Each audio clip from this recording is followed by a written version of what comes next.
എല്ലാവർക്കും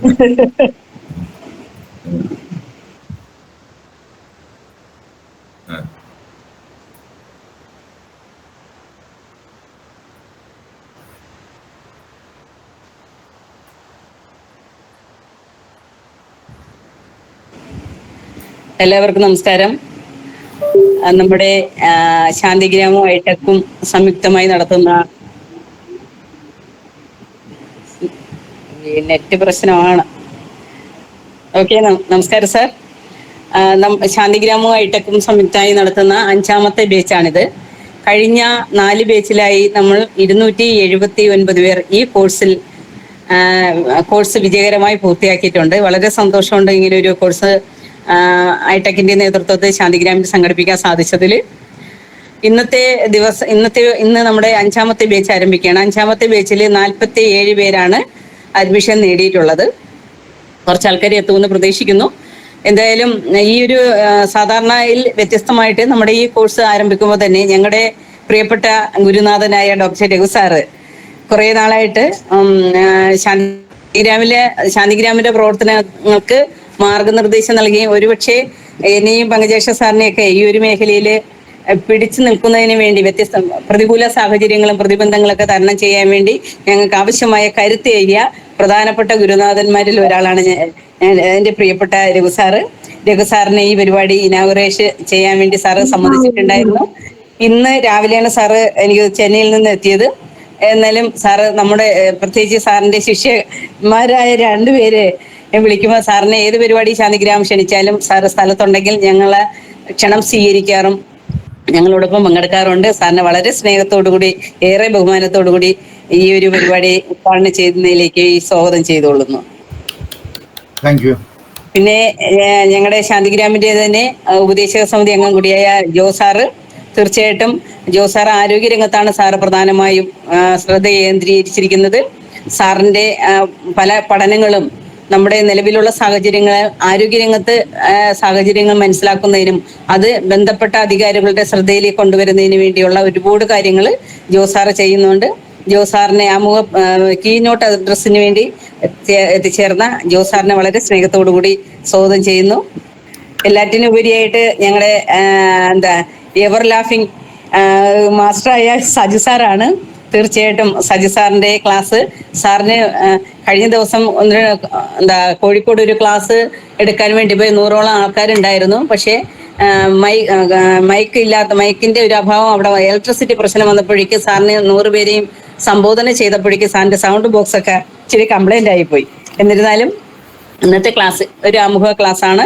സാറിനെ വളരെ സ്നേഹത്തോടു കൂടി എനിക്ക് ക്ലാസ്സിൽ അറ്റൻഡ് ചെയ്യുന്നവർക്ക് മനസ്സിലാകും. തീർച്ചയായിട്ടും സജു സാറ് വളരെ ഇന്ന് എന്നോട് ഇന്നത്തെ ദിവസം കുറച്ച് അഡ്മിഷൻ അധികം വന്നു.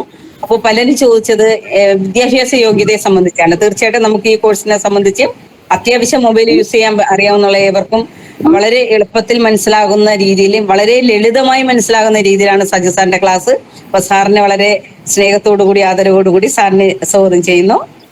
ഒപ്പം നമ്മുടെ ഈ ക്ലാസ്സിൽ വ്യത്യസ്ത മേഖലയിലുണ്ട്. ഡോക്ടർമാരുണ്ട്, യോഗാചാര്യന്മാരുണ്ട്, 5 പ്രാവശ്യം കൈലാസം യാത്ര ചെയ്ത പഞ്ചകൈലാസി സജീവൻ സാറുണ്ട്. അങ്ങനെ വ്യത്യസ്ത മേഖലയിലുള്ള ആൾക്കാരാണ് നമ്മുടെ ഈ കോഴ്സിലെ വിദ്യാർത്ഥികളുണ്ട് പങ്കെടുക്കുന്നത്. എല്ലാവരെയും വളരെ ഈ ഒരു കോഴ്സിനെ സംബന്ധിച്ച് കാര്യങ്ങൾ സജു സാറ് ആമുഖം എന്ന രീതിയിൽ സാറ് ക്ലാസ് എടുക്കുമ്പോൾ സംസാരിക്കും. ഒപ്പം എന്ത് സംശയം ഉണ്ടെങ്കിൽ നമുക്ക് ഈ ക്ലാസ്സിൽ നിവാരണം ചെയ്യാൻ സാധിക്കുന്നതാണ്.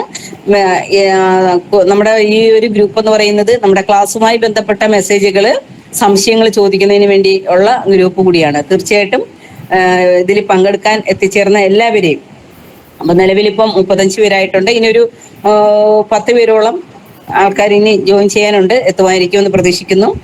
വന്നവരെയും ഇനി വരാൻ ഇരിക്കുന്ന ആൾക്കാരെയും വളരെ സ്നേഹത്തോടുകൂടി സ്വാഗതം ചെയ്യുന്നു. ഒപ്പം നമ്മുടെ ഈ 1-2 ക്ലാസ് കഴിഞ്ഞാൽ, ഒരു ക്ലാസ് കൂടി കഴിഞ്ഞാൽ നമുക്ക് പുതിയ ആൾക്കാരെ നമുക്ക് ഇൻക്ലൂഡ് ചെയ്യാൻ പറ്റും. ഇതിൽ പങ്കെടുക്കുന്ന സുഹൃത്തുക്കൾ തന്നെ അവരുടെ ബന്ധപ്പെട്ട സുഹൃത്തുക്കളെ ഈ ഒരു ഇൻഫർമേഷൻ കൊടുക്കുകയും കൂടുതൽ ആൾക്കാർക്ക് ഈ ഒരു അവസരം, പ്രത്യേകിച്ച് ഈ ഒരു കോഴ്സിനെ സംബന്ധിച്ച് ഇത് നമ്മുടെ ഈ ഒരു കോഴ്സിന്റെ രജിസ്ട്രേഷൻ ഫീസ് എന്ന് പറഞ്ഞാൽ വളരെ വളരെ വളരെ ചെറുതാണ്. അതുകൊണ്ട് തന്നെ നമുക്ക് മാക്സിമം ആൾക്കാർക്ക് ഈ ഒരു കോഴ്സ് ലഭ്യമാകുന്ന വിധത്തിൽ നമുക്ക് എല്ലാവർക്കും ഒരുമിച്ച് പ്രവർത്തിക്കാം. ഈ ഒരു പരിപാടിയിലേക്ക് എത്തിച്ചേർന്ന എല്ലാവരെയും വളരെ സന്തോഷത്തോടു കൂടി സ്നേഹത്തോടു കൂടി സ്വാഗതം ചെയ്തുകൊണ്ട് നിർത്തുന്നു. നന്ദി.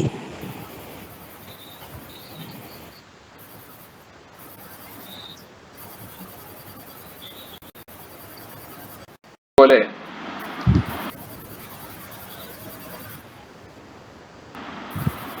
ഏറ്റവും പ്രധാനപ്പെട്ട കാര്യങ്ങൾ ചെയ്ത, പ്രത്യേകിച്ച് ലൈഫ് ലോങ് എഡ്യൂക്കേഷൻ, ആജീവനാന്ത വിദ്യാഭ്യാസം, അനൗപചാരിക വിദ്യാഭ്യാസം, അതുപോലെ ഫോർമൽ വിദ്യാഭ്യാസം എന്നീ രംഗങ്ങളിലെല്ലാം വളരെയധികം കോൺട്രിബ്യൂഷൻ നടത്തിയ ആളാണ് Raghu sir. Tagore National Literacy Award ജേതാവാണ്. ഒരു സാധാരണ അധ്യാപകനായി, സ്കൂളിലെ അധ്യാപകനായി തുടങ്ങി രാജീവ് ഗാന്ധി ഇൻസ്റ്റിറ്റ്യൂട്ടിൻ്റെ കൺട്രോളർ ഓഫ് എക്സാമിനേഷൻ എന്നുള്ള നിലയിൽ സാറ് വിരമിച്ചു. ഇന്ത്യൻ അഡൽട്ട് എഡ്യൂക്കേഷൻ അസോസിയേഷൻ്റെ ദേശീയ നിർവാഹക സമിതി അംഗവും സംസ്ഥാനത്തിൻ്റെ ചുമതലയുള്ള ആളാണ് സാറ്. സാറിനെ ഡിജിറ്റൽ ലിറ്ററസിയുമായി ബന്ധപ്പെട്ട് കഴിഞ്ഞ സാറിന് ടാഗോർ ലിറ്ററസി അവാർഡുമായി ബന്ധപ്പെട്ട് കഴിഞ്ഞ മെയ് 27-ന് സാറിൻ്റെ സുഹൃത്തുക്കളും ശിഷ്യന്മാരുമായ ആളുകൾ ഒരു ചെറിയ ഒരു റിസപ്ഷൻ കൊടുത്തിരുന്നു. ആ റിസപ്ഷനിൽ സാറ് സൂചിപ്പിച്ചു, ഡിജിറ്റൽ ലിറ്ററസി അനൗപചാരിക വിദ്യാഭ്യാസത്തിൻ്റെ അല്ലെങ്കിൽ ലൈഫ് ലോങ് എഡ്യൂക്കേഷൻ്റെ ഒരു ഭാഗമായി മാറ്റേണ്ട ഒരു കാലഘട്ടമാണ്. ആ കാര്യത്തിൽ അഡൽട്ട് എഡ്യൂക്കേഷൻ അസോസിയേഷൻ നടത്തുന്നതിന് എങ്ങനെ ആലോചിക്കുന്നു എന്നുള്ളതിനെക്കുറിച്ച് ഒരു പോയിന്റ് പറഞ്ഞു. ആ പോയിന്റാണ്, മാത്രമല്ല സരസ്വതി ടാഗോർ ലിറ്ററസി അവാർഡ് നേടിയ ശേഷം ശാന്തിഗ്രാമിൻ്റെ ആദ്യമായാണ് ഓൺലൈനായിട്ട് സാർ ഈ പരിപാടിയിൽ പങ്കെടുക്കുന്നത്. സാറിനെ ഒരു ഗുരുവന്ദനം എന്നുള്ള നിലയിൽ കൂടി ഞങ്ങളുടെ ഒരു ബഹുമാന സൂചകമായിട്ടാണ് സാറിനെ ഈ പരിപാടിയിലേക്ക് ക്ഷണിച്ചത്. ഒരിക്കൽ കൂടി ഞങ്ങളുടെ ശാന്തിഗ്രാമാക്കിയതിൻ്റെ പിന്നിൽ എന്നും പഠിക്കണം, അല്ലെങ്കിൽ പഠനം തുടരണമെന്ന് എപ്പോഴൊക്കെ കണ്ടാലും ചോദിക്കുകയും പറയുകയും പ്രോത്സാഹിപ്പിക്കുകയും, എന്നാൽ ഔപചാരിക പഠനം നേടിയില്ലെങ്കിൽ പോലും ഞങ്ങളെ ആ തരത്തിൽ ഔപചാരിക വിദ്യാഭ്യാസം നേടിയവരോടൊപ്പം തന്നെ ഞങ്ങൾ നിൽക്കുന്ന മേഖലകളിൽ ഞങ്ങളായി മാറുവാൻ സാറിൻ്റെ വാക്കുകൾക്ക് കഴിഞ്ഞിട്ടുണ്ട്. ഒരാളെ പഠിപ്പിക്കുക എന്ന പരിപാടിയിൽ തുടങ്ങി doctor Sivadasan Pillai sir, PN Panicker sir തുടങ്ങി അതേപോലുള്ള പ്രമുഖന്മാരുമായി കൂട്ടുചേർന്നുകൊണ്ട് ഗ്രാമതലത്തിലും ദേശീയ തലത്തിലുമൊക്കെ സാറ് പ്രവർത്തിച്ചു. അപ്പോൾ ഞങ്ങളുടെ എല്ലാവരുടെയും സ്വാഗതം സാറിനെ ഒരിക്കൽ കൂടി പറയുന്നു. സാറിനോടുള്ള ഒരു റിക്വസ്റ്റ്, സാറിൻ്റെ മെയിൻ 2-3 സ്പെഷ്യലൈസ്ഡ് സബ്ജക്റ്റുകളുണ്ട്. പ്രത്യേകിച്ച് വിദ്യാർത്ഥികൾ എന്നുള്ള നിലയിലും ഈ ഒരു കോഴ്സ് ഓൺലൈൻ ആണെങ്കിൽ പോലും ടൈം മാനേജ്മെൻറ്റും ഒരു നല്ല വിദ്യാർത്ഥിയായിരിക്കാനും ഇത്തരം കോഴ്സുകളിൽ ചില ഗൈഡൻസ് തരാൻ സാറിന് കഴിയുമെന്ന് വിശ്വസിക്കുന്നു. അങ്ങനെ ചില വാക്കുകൾ കൂടി സാറിൽ ഞങ്ങൾ പ്രതീക്ഷിക്കുന്നു. അതുപോലെ ജോ തോമസ് സാറ് ആഗോളതലത്തിൽ പൊതുജനാരോഗ്യ രംഗത്ത് പ്രവർത്തിക്കുന്ന ഒരു വലിയ ആളാണ്. വേൾഡ് ഹെൽത്ത് ഓർഗനൈസേഷൻ്റെ സെക്രട്ടറി സ്ഥാനത്തേക്ക് ഒരു നോമിനേഷൻ വന്നയാളാണ്. വളരെ വിലപ്പെട്ട അദ്ദേഹം ഇപ്പോൾ കേരളത്തിലുണ്ട്. അങ്ങനെ പെട്ടെന്ന് എനിക്ക് കിട്ടിയ ഒരു അവസരം ഞാൻ ഇതിനുവേണ്ടി പ്രയോഗിച്ചതാണ്. ജോസ് തോമസ് സാറിനെ ഒരു വലിയ പഠനം നാട്ട് വൈദ്യത്തെ സംബന്ധിച്ച് അദ്ദേഹത്തിന് ഒരുപക്ഷെ ഹോണറേറിയം കൊടുത്തിരുന്നെങ്കിൽ ലക്ഷങ്ങൾ കിട്ടുമായിരുന്ന ഒരു വലിയ പഠനം സാറ് നടത്തി. വോളണ്ടറി എഫേർട്ടിൽ ഞങ്ങളോടൊപ്പം കൂടുകയുണ്ടായി. ജോസ് സാറിനെ സ്നേഹപൂർവ്വം ഈ പരിപാടിയിലേക്ക് സ്വാഗതം ചെയ്യുന്നു. സജി സാറിനെയും അതുപോലെ തന്നെ നമ്മുടെ ഗുരുസ്ഥാനീയരായ ധാരാളം ആളുകൾ ഇതിനകത്തുണ്ട്. ഞാൻ ഗ്രൂപ്പിലില്ലെങ്കിൽ കൂടി പ്രത്യേക ക്ഷണം എത്തിച്ചേർന്ന ആചാര്യ വിനയകൃഷ്ണ, അതുപോലെ തന്നെ ഞങ്ങളുടെ അക്യുപ്രഷർ ആരോഗ്യരംഗത്ത് ഞങ്ങളെല്ലാം നയിച്ച ജോർജ് ജേക്കബ് സാറ്, സജി പഞ്ചകൈലാസി തുടങ്ങിയ ധാരാളം ആളുകൾ ഈ കൂട്ടത്തിൽ വന്നിട്ടുണ്ട്. അവരെല്ലാവരെയും, കാരണം ഈ കാലത്തിൻ്റെ ഒരു ആവശ്യകതയാണിത് എന്ന് ഉള്ള തിരിച്ചറിവ് ഞങ്ങൾക്കുണ്ട്. അതും മനസ്സിലാക്കി ഇതോടൊപ്പം കൂട്ടുക എന്നുള്ളതാണ് ഗുരുനാഥന്മാരെയും ഞങ്ങളോടൊപ്പം കൂട്ടുക എന്നുള്ളതാണ് ഈ പരിപാടിയുടെ ഉദ്ദേശം. പിന്നെ ഈ കോഴ്സിൻ്റെ ഒരു പ്രത്യേകത, ഞങ്ങളുടെ ശാന്തിഗ്രാം നടത്തുന്ന കോഴ്സിൻ്റെ ഒരു പ്രത്യേകത, ഞങ്ങളെല്ലാവരും ആരുടെയെങ്കിലുമൊക്കെ സൗജന്യങ്ങൾ കൊണ്ട് പ്രാഥമിക വിദ്യാഭ്യാസം മാത്രം നേടിയ ഞങ്ങൾ പലരുടെയും സഹായവും പിന്നെ സൗജന്യത്തോടു കൂടിയാണ് ഞങ്ങൾക്ക് പഠിക്കാൻ കഴിഞ്ഞത്. സാമ്പത്തികമായി ഒന്നും ഇല്ലാത്തവരായിരുന്നു ഞങ്ങളൊക്കെ, ഇപ്പോഴും ആ നിലയിൽ തന്നെയാണ്. പക്ഷെ അത്തരത്തിൽ ശാന്തിഗ്രാം നടത്തുന്ന ഏത് കോഴ്സിനും പൈസ ഇല്ല എന്നുള്ള ഒരു കാരണം കൊണ്ട് ആ വിദ്യ അവന് നഷ്ടപ്പെടുത്തരുത് എന്നുള്ളൊരാഗ്രഹമുണ്ട്. അതുകൊണ്ട് ഈ കോഴ്സിൽ ഫുൾ ഫീസ് തന്നും ഭാഗികമായി ഫീസ് തന്നും സൗജന്യമായും പഠിക്കുന്ന ആളുകളുണ്ട്. അവരെല്ലാവരെയും ഞങ്ങൾ ഒരേപോലെയാണ് കാണുന്നത്. ഒരു കാര്യം മാത്രം ശാന്ത നേരത്തെ സൂചിപ്പിച്ചതുപോലെ ഈ കോഴ്സിൻ്റെ ഒരു പ്രാധാന്യം മനസ്സിലാക്കി, ഞാൻ പറഞ്ഞതിൻ്റെ ഒരു നല്ല അർത്ഥവും മനസ്സിലാക്കി, ഈ കോഴ്സിൽ പങ്കെടുക്കുന്ന എല്ലാവരും അവരുടെ സുഹൃത്തുക്കളെ കൂടി ഈ പരിപാടിയിലേക്ക് കൊണ്ടുവരുവാൻ ശ്രമിക്കണം. ഞാൻ പറഞ്ഞ മാനദണ്ഡം അനുസരിച്ച് ആരെ വേണമെങ്കിലും റെക്കമെൻഡ് ചെയ്യാം. തീർച്ചയായും പരമാവധി. പിന്നെ ഞങ്ങളൊക്കെ ഈ 10-20,000 രൂപ കോഴ്സൊക്കെ കൊടുത്ത് ഇപ്പോൾ ഈ ഫീസ് കൊടുത്ത് പഠിച്ചവരാണ്. അപ്പോൾ ഞങ്ങൾ ആ കോഴ്സ് മുതലാക്കിയ ഒരു രഹസ്യം കൂടി നിങ്ങൾക്ക് പറയാം. അത് നിങ്ങൾക്കും വേണമെങ്കിലാകാം. സാരം 3,000-4,000 രൂപയാണ് ഈ കോഴ്സിന് നമ്മൾ ഈടാക്കുന്നത്. അവിടെ 4-5 പേരെ നിങ്ങളുടെ കൂട്ടുകാരായ ആളുകളെ നിങ്ങളെ ചുറ്റിലും ഇരുത്തി കഴിഞ്ഞാൽ, അത് ഷെയർ ചെയ്ത് കഴിഞ്ഞാൽ 1000 രൂപ പോലും ഒരാൾക്കാകത്തില്ല. അങ്ങനെയാണ് ഞങ്ങളൊക്കെ പഠിക്കുന്ന കോഴ്സുകൾ, വലിയ ഫീസ് കൊടുത്ത് പഠിക്കുന്ന കോഴ്സുകളൊക്കെ ഓൺലൈനിലാവുമ്പോൾ ഞങ്ങൾ തന്നെ ഞങ്ങളുടെ കൂടെയുള്ള എല്ലാവരെയും കൂട്ടും. അവർ കൂടി വന്നിന്ന് കേൾക്കും. അങ്ങനെ ഒരാൾക്ക് ഫീസ് കൊടുത്ത് അല്ലെങ്കിൽ ഒരാൾക്ക് സർട്ടിഫിക്കറ്റ് കിട്ടുമ്പോൾ നമുക്കൊന്നും സർട്ടിഫിക്കറ്റിൻ്റെ ആവശ്യമില്ല. അപ്പോൾ അങ്ങനെ എത്ര പേർക്ക് വേണമെങ്കിലും ഈ കോഴ്സിലേക്ക് പങ്കാളിയാകാൻ കഴിയുമെന്നുള്ള എളുപ്പവിദ്യ കൂടി ഞങ്ങൾ പറഞ്ഞു തരുന്നു.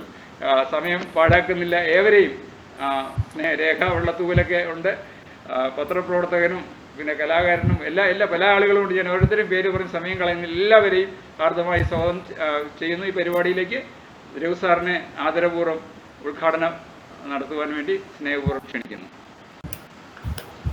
നമസ്കാരം. പ്രിയപ്പെട്ട ശ്രീ പങ്കജാക്ഷൻ, സ്വാഗതം ആശംസിച്ച ശ്രീമതി ശാന്തമ്മ, ഇന്ന് ചർച്ചകൾക്ക് നേതൃത്വം കൊടുക്കുന്ന ശ്രീമാൻ സജു, മറ്റ് ശ്രേഷ്ഠരായ വ്യക്തിത്വം പലരും ഇവിടെയുണ്ട്. എന്തായാലും ആർട്ടിഫിഷ്യൽ ഇൻ്റലിജൻസുമായി ബന്ധപ്പെട്ട ഇറ്റ്സ് ആൻ എമർജിങ് സബ്ജക്റ്റ്. അത് വിദ്യാഭ്യാസ രംഗത്ത് മാത്രമല്ല, നമ്മുടെ ദൈനംദിന ജീവിതത്തിലും, അത് വിദ്യാഭ്യാസമാകട്ടെ, വ്യവസായമാകട്ടെ, സ്പേസ് സയൻസ് ആകട്ടെ, ഏത് മേഖല എടുത്താലും ഇന്ന് അതിൻ്റെ സ്ഥാനം മാറിക്കൊണ്ടിരിക്കുകയാണ്. ഞാൻ ബേസിക്കലി ടീച്ചിങ് പ്രൊഫഷനിൽ വർക്ക് ചെയ്യുന്ന ആളാണ്. ഇതിൻ്റെ 53ാമത്തെ വർഷമാണ്. ഇപ്പോഴും still I am continuing in the field. ഞാനൊരു അധ്യാപകനായിട്ട് ജോലി തുടങ്ങുമ്പോൾ in the beginning of 70s, 70കളുടെ ആരംഭത്തിൽ, അന്നത്തെ ടെക്നോളജി ഇന്നത്തെ ടെക്നോളജി ഇതിൻ്റെ കൂടെ സഹയാത്രികനായി യാത്ര ചെയ്തുകൊണ്ടിരിക്കുന്ന ഒരു വ്യക്തിയാണ്. യൂണിവേഴ്സിറ്റി വരുമ്പോൾ ഗവേഷണ പഠനങ്ങൾക്ക് നേതൃത്വം കൊടുക്കുന്ന ഉത്തരവാദിത്വങ്ങളുണ്ടാവും. ടീച്ചിങ്, ഗവേഷണം, വ്യാപനം, ഇങ്ങനെ പല ജോലികളുണ്ട്. അപ്പോൾ അന്ന് ഒരു ഗവേഷണ പഠനം നടത്തുന്ന രീതിയിലല്ല ഇന്നൊരു ഗവേഷണ പഠനം നടത്തുന്നത്. രീതിശാസ്ത്രത്തിൽ വലിയ മാറ്റം വന്നു. അത് നമ്മുടെ ജീവിതത്തിൻ്റെ എല്ലാ മേഖലകളെയും സ്വാധീനിച്ചു കഴിഞ്ഞു. ഇങ്ങനൊരു കാര്യം ഓർക്കുകയാണ്. 50കളുടെ ആരംഭത്തിൽ, 1950കളുടെ ആരംഭത്തിൽ ഇന്ത്യൻ പ്രധാനമന്ത്രിയായിരുന്ന പണ്ഡിറ്റ് ജവഹർലാൽ നെഹ്റു പ്രധാനമന്ത്രി ആയതിനു ശേഷം ആദ്യമായിട്ട് ബ്രിട്ടൻ സന്ദർശിക്കുകയായിരുന്നു. 50കളുടെ ആരംഭം. അപ്പോൾ അദ്ദേഹം ലണ്ടൻ ഹീത്രോ വിമാനത്താവളത്തിൽ ഇറങ്ങുമ്പോൾ ലണ്ടനിലെ പത്രപ്രതിനിധികൾ, ഇന്ന് കാണുന്ന രീതിയല്ല, അന്നത്തെ പത്രപ്രതിനിധികൾ, അന്ന് പ്രിന്റ് മീഡിയ ആണല്ലോ, അവരൊന്ന് നെഹ്റുവിനെ അങ്ങ് വളഞ്ഞു. എന്നിട്ട് ചോദിച്ചു, മിസ്റ്റർ നെഹ്റു, നിങ്ങൾ ഇന്ത്യയുടെ ആദ്യത്തെ, you are the first prime minister of India, സ്വാതന്ത്ര്യം നേടിയിട്ട് അധികകാലമായിട്ടില്ല, ഞങ്ങൾക്കൊരു ചോദ്യമുണ്ട്. അപ്പോൾ നെഹ്റു പറഞ്ഞു, ഒന്നിൽ കൂടുതൽ ചോദ്യങ്ങളാകാം, ഇല്ല, ഞങ്ങൾക്കൊരു ചോദ്യമാണ് ആദ്യം ചോദിക്കാനുള്ളത്, പ്രധാനപ്പെട്ട ഒരു ചോദ്യം. എന്താണ് ചോദ്യം? മിസ്റ്റർ നെഹ്റു, നിങ്ങൾക്ക് എത്ര പ്രശ്നങ്ങളുണ്ട്? You are the first prime minister, തീർച്ചയായിട്ടും ഒരുപാട് പ്രശ്നങ്ങളുണ്ടാവും. എത്ര പ്രശ്നങ്ങളാണ് നിങ്ങളുടെ പെട്ടെന്ന് ഓർമ്മയിൽ വരുന്നത്? പെട്ടെന്ന് നെഹ്റു പ്രതികരിച്ചു, ഞങ്ങൾക്ക് ഇപ്പോഴ് 35 crores 35 കോടി പ്രശ്നങ്ങളുണ്ട് എന്ന് പറയുമ്പോൾ അതിന്റെ അർത്ഥം മനസ്സിലായി കാണുന്നു. അന്നത്തെ ജനസംഖ്യ 35 കോടിയായിരുന്നു. ഇന്ന് ആ സ്ഥാനത്ത് ഏതാണ്ട് 146 കോടിയാണ്. 50കളിൽ നമുക്ക് ആഹാരത്തിന് പ്രശ്നങ്ങളായിരുന്നു, വസ്ത്രത്തിന് പ്രശ്നമായിരുന്നു, ആരോഗ്യരംഗത്ത് പ്രശ്നമായിരുന്നു. പ്രശ്നമില്ലാത്ത ഒരു മേഖലയും 50കളിൽ ഉണ്ടായിരുന്നില്ലെങ്കിൽ ഇന്ന് ആ ജനസംഖ്യ 146 കോടിയാണ്. 35 കോടി എവിടെ നിൽക്കുന്നു? 35 കോടിക്ക് ആഹാരവും വസ്ത്രവും പാർപ്പിടം എല്ലാം പ്രാഥമിക ആവശ്യങ്ങൾ വളരെ കുറച്ച് മാത്രം കൊടുക്കാൻ കഴിഞ്ഞിരുന്ന ഒരു കാലഘട്ടം ഉണ്ടായിരുന്നു. അവിടെ നിന്നാണ് ഇന്ന് ലോകത്തിലെ 5ാമത്തെ സാമ്പത്തിക ശക്തിയായി ഇന്ത്യ മാറിയിരിക്കുന്നത്. നമ്മൾ അതൊരിക്കലും രാഷ്ട്രീയം എന്തോ ആയിക്കോട്ടെ, അത് നമുക്കൊരിക്കലും കുറച്ച് കാണാൻ കഴിയില്ല. കാരണം ഞാനിതൊരു എൻ്റെ വിദ്യാഭ്യാസ കാലഘട്ടത്തിലും അധ്യാപന ജീവിതത്തിലും ഞങ്ങൾ ഇതൊക്കെ മോണിറ്റർ ചെയ്യുന്ന ആൾക്കാരാണ്. ഞങ്ങളുടെ ടീം ഉണ്ടായിട്ട് പറഞ്ഞത്. അപ്പൊ എങ്ങനെയാണ് ഇന്ന് കാണുന്ന ലോകത്തിലെ 5ാമത്തെ സാമ്പത്തിക ശക്തിയായി നമ്മുടെ രാജ്യം മാറിയത്? നമ്മളെല്ലാവരും ചിന്തിക്കേണ്ട ഒരു വിഷയമാണ്. ടോപ്പിൽ നിൽക്കുന്നത് നമുക്കറിയാം, USA, China, Japan, Germany, India. ജർമ്മനിയുടെ ഗ്രോത്ത് -1 ആണ് എന്ന് പറഞ്ഞാൽ വേൾഡ് ബാങ്ക് പറഞ്ഞിരിക്കുന്നത് അടുത്ത ഒരു 3 വർഷം കൊണ്ട് ഇന്ത്യ 1ാം സ്ഥാനത്തേക്ക് എത്തും. നമ്മുടെ ഗ്രോത്ത് റേറ്റ് വളരെ കൂടുതലാണ്, GDP. അപ്പോൾ വളരെ പെട്ടെന്ന് മാറ്റം വരുന്നു. പിന്നെ ജനസംഖ്യ വളരെ കൂടുതലാണ്, ഏറ്റവും കൂടുതൽ യുവജനങ്ങളുള്ള രാജ്യമാണ്. അപ്പോൾ അവരുടെയൊക്കെ ഒരു ക്രിയേറ്റിവിറ്റി നമ്മുടെ സമ്പദ് വ്യവസ്ഥയെ സ്വാധീനിക്കുന്നുണ്ടെന്നാണ് വേൾഡ് ബാങ്കിന്റെ പല റിപ്പോർട്ടുകളും സൂചിപ്പിച്ചിട്ടുള്ളത്. അപ്പൊ ഈ ഒരു പശ്ചാത്തലത്തിൽ നേരത്തെ ഇവിടെ സൂചിപ്പിച്ചതുപോലെ ലൈഫ് ലോങ് ലേണിംഗ് എന്ന കൺസെപ്റ്റ് ഇന്ന് ഇന്ത്യയിൽ വളരെ പ്രസക്തമായി മാറിക്കൊണ്ടിരിക്കുകയാണ്. ഇന്ത്യയിൽ ഏതാണ്ട് 1300ഓളം യൂണിവേഴ്സിറ്റികളുണ്ട്, 50,000-ത്തിലധികം കോളേജുകളുണ്ട്. നമ്മുടെ സ്കൂൾ കുട്ടികളുടെ കണക്കെടുത്താൽ ഏതാണ്ട് 26 കോടി സ്കൂൾ വിദ്യാർത്ഥികൾ, 4.5 കോടി ഉന്നത വിദ്യാഭ്യാസ രംഗത്തെ വിദ്യാർത്ഥികൾ, ഏതാണ്ട് ഒരു 31 കോടിയോളം വിദ്യാർത്ഥികളുള്ള രാജ്യമാണ്. ലോകത്തിലെ യൂറോപ്പിലെ പല രാജ്യങ്ങളിലെ ജനസംഖ്യ തന്നെ 31 കോടിക്ക് താഴെയാണ്, 30 കോടിക്ക് താഴെയാണ്. നമ്മുടെ വിദ്യാർത്ഥികളുടെ ജനസംഖ്യ 1ാം ക്ലാസ് മുതൽ PG വരെയുള്ള കോഴ്സുകൾ എടുത്തു കഴിഞ്ഞാൽ ഏതാണ്ട് 31 കോടി വിദ്യാർത്ഥികളുള്ള രാജ്യമാണ്. ലോകത്തിലെ ഏറ്റവും വലിയ യൂണിവേഴ്സിറ്റി ഇഗ്നോ ഇന്ത്യയിലാണ്. അപ്പോൾ വിദ്യാഭ്യാസ രംഗത്ത് വലിയ മാറ്റം വന്നുകൊണ്ടിരിക്കുകയാണ്. പുതിയ വിദ്യാഭ്യാസ നയം വന്നു, പോളിസിയിൽ മാറ്റം വന്നു, അതിൻ്റെ ഫോക്കസ് മാറി, ഒരുപാട് മാറ്റങ്ങൾക്ക് വിധേയമായിക്കൊണ്ടിരിക്കുന്ന ഒരു കാലഘട്ടത്തിലൂടെ നമ്മൾ കടന്നു പോയിക്കൊണ്ടിരിക്കുകയാണ്. അപ്പോൾ ഈ കോണ്ടക്സ്റ്റിലാണ് ഈ ആർട്ടിഫിഷ്യൽ ഇന്റലിജൻസ് എന്ന് പറയുന്ന കൺസെപ്റ്റ് ലോകം മുഴുവനും അത് സ്വാധീനിച്ചു കഴിഞ്ഞു. നമ്മുടെ ജീവിതത്തിൽ അത് മാറ്റം വരുത്തിക്കൊണ്ടിരിക്കുന്നു. നമ്മൾ അറിയുന്നില്ല, കുറച്ചൊക്കെ നമ്മൾ അറിയുന്നു, കുറച്ച് നമ്മൾ അറിയാതെ നമുക്ക് ചുറ്റും മാറിക്കൊണ്ടിരിക്കുകയാണ്. നമ്മുടെ ഇപ്പോൾ ഇന്ത്യൻ റെയിൽവേ എടുത്തു കഴിഞ്ഞാൽ ഏതാണ്ട് അവരുടെ റെയിൽവേ വെബ്സൈറ്റിൽ തന്നെ പറയുന്നുണ്ട്, ഒരു ദിവസം ഏതാണ്ട് 3 കോടി ആൾക്കാരാണ് ഇന്ത്യൻ റെയിൽവേയിൽ യാത്ര ചെയ്യുന്നത്. ഒരു ദിവസം ഏതാണ്ട് 3 കോടി ജനങ്ങൾ ഇന്ത്യൻ റെയിൽവേയിൽ യാത്ര ചെയ്യുകയാണ്. കേരളത്തിന്റെ ജനസംഖ്യ ഏതാണ്ട് 3.5 കോടിയാണ്. ഇപ്പോൾ കേരള ജനസംഖ്യയുടെ വലിയൊരു അളവ് ഇന്ത്യൻ റെയിലിൽ അക്കോമഡേറ്റ് ചെയ്യാൻ കഴിയും. ഞാൻ ഈ അടുത്ത കാലത്ത് കൽക്കട്ടയിൽ ഒരു പ്രോഗ്രാമിൽ പങ്കെടുക്കുമ്പോൾ, ഒരു വർഷം മുമ്പാണ് പങ്കെടുക്കുമ്പോൾ, എൻ്റെ റൂംമേറ്റ് എന്ന് പറയുന്നത് യൂറോപ്പിൽ നിന്ന് വന്ന ഒരു പ്രൊഫസറായിരുന്നു. അപ്പൊ അവരുടെ ജനസംഖ്യ ഒരു ചെറിയ രാജ്യമാണ്, അവരുടെ ജനസംഖ്യ ഏതാണ്ട് ഒരു 1 കോടിക്ക് താഴെയുള്ളൂ. അപ്പൊ അദ്ദേഹം എൻ്റെ അടുത്ത് പറഞ്ഞു, ഞങ്ങൾക്ക് ഒരുപാട് പ്രോബ്ലം ഉണ്ട്, ഞങ്ങളുടെ ടെക്നോളജി അങ്ങനെയാണെന്നൊക്കെ പറഞ്ഞപ്പോൾ അദ്ദേഹം സ്വന്തം രാജ്യത്തെ കുറിച്ച് ഇങ്ങനെ ബൂസ്റ്റ് ചെയ്ത് വർത്തമാനം പറയുമായിരുന്നു. He was my roommate for 3 days. അപ്പൊ ഞാൻ അദ്ദേഹത്തെ വിളിച്ച് എൻ്റെ ലാപ്ടോപ്പ് ഓൺ ചെയ്ത് ഇന്ത്യൻ റെയിൽവേയുടെ വെബ്സൈറ്റ് ഓൺ ചെയ്ത് കാണിച്ചു കൊടുത്തു.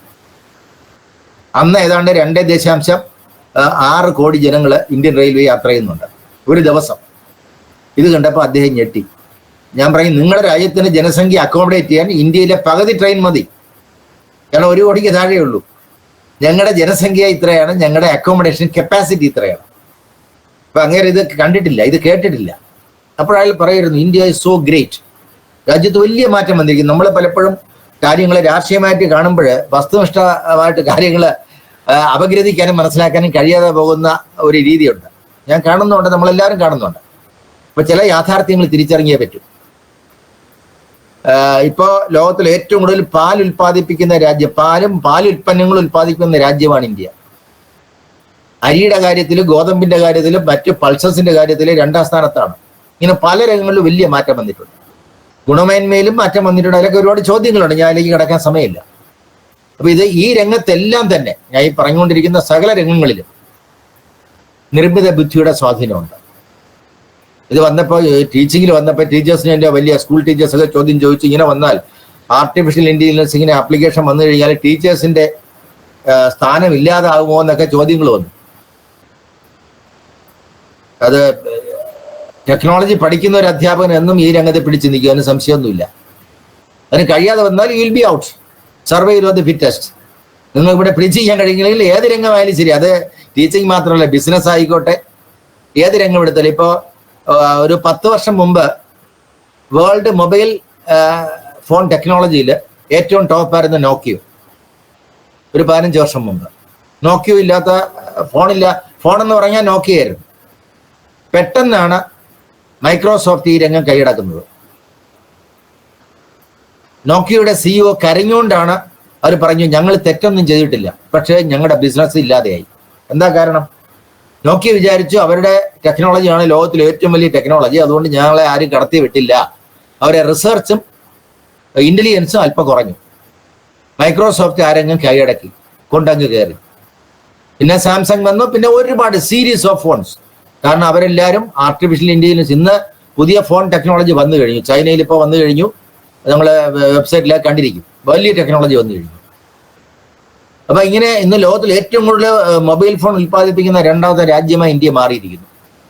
കാരണം എന്താ? We are applying all the technology apply ചെയ്ത് നമ്മൾ അതിൽ സ്വന്തമായിട്ട് ഒരുപാട് ഗവേഷണങ്ങൾ നടന്നുകൊണ്ടിരിക്കുകയാണ്. പക്ഷെ ഇങ്ങനെയൊക്കെ ആണെങ്കിലും ലോകത്ത് ഗവേഷണത്തിന് വേണ്ടി പണം മുടക്കുന്നത്, ഏറ്റവും കൂടുതൽ പണം മുടക്കുന്ന രാജ്യങ്ങളിലൊന്ന് ഇസ്രായേലാണ്. ഗവേഷണത്തിന് വേണ്ടി അവരുടെ GDPയുടെ ഏതാണ്ട് 4.5% ഇസ്രായേൽ ഗവേഷണത്തിന് വേണ്ടി മുടക്കുന്നുണ്ട്. അതുകൊണ്ടാണ് ഇത്തരംഗത്തൊക്കെ അവർ പിടിച്ചു നിൽക്കുന്നത്. അമേരിക്ക മുടക്കുന്നുണ്ട്, ചൈന മുടക്കുന്നുണ്ട് വലിയ തുക. ലോകത്തിലെ ആവറേജ് എന്ന് പറയുന്നത്, ഗവേഷണത്തിനുള്ള ആവറേജ് എന്ന് പറയുന്നത് 1.8% ഓഫ് ദി GDP ആണ്. 1.8% ഓഫ് ദി GDP ആണ്. പക്ഷെ നിർഭാഗ്യം എന്ന് പറയട്ടെ, നമ്മുടെ രാജ്യത്ത് ഗവേഷണത്തിന് വേണ്ടി മുടക്കുന്ന പണത്തിന്റെ പെർസെൻറ്റേജ് എന്ന് പറയുന്നത് 0.6% ആണ്. GDPയുടെ 0%, 0.6%. എന്ന് വെച്ചാൽ ലോകത്തിലെ ശരാശരി ആവറേജ് എന്ന് പറയുന്നത്, വേൾഡ് ആവറേജ് എന്ന് പറയുന്നത് 1.8%. നമ്മൾ അതിൽ നിന്ന് വളരെ താഴെയാണ്. നമ്മുടെ നാഷണൽ എക്സ്പേർട്സ് ഒക്കെ ഗവൺമെന്റ് ഓഫ് ഇന്ത്യ അഡ്വൈസ് ചെയ്ത് കഴിഞ്ഞു, ഇങ്ങനെ പോയാൽ നമുക്കിവിടെ പിടിച്ചു നിൽക്കാൻ കഴിയില്ല.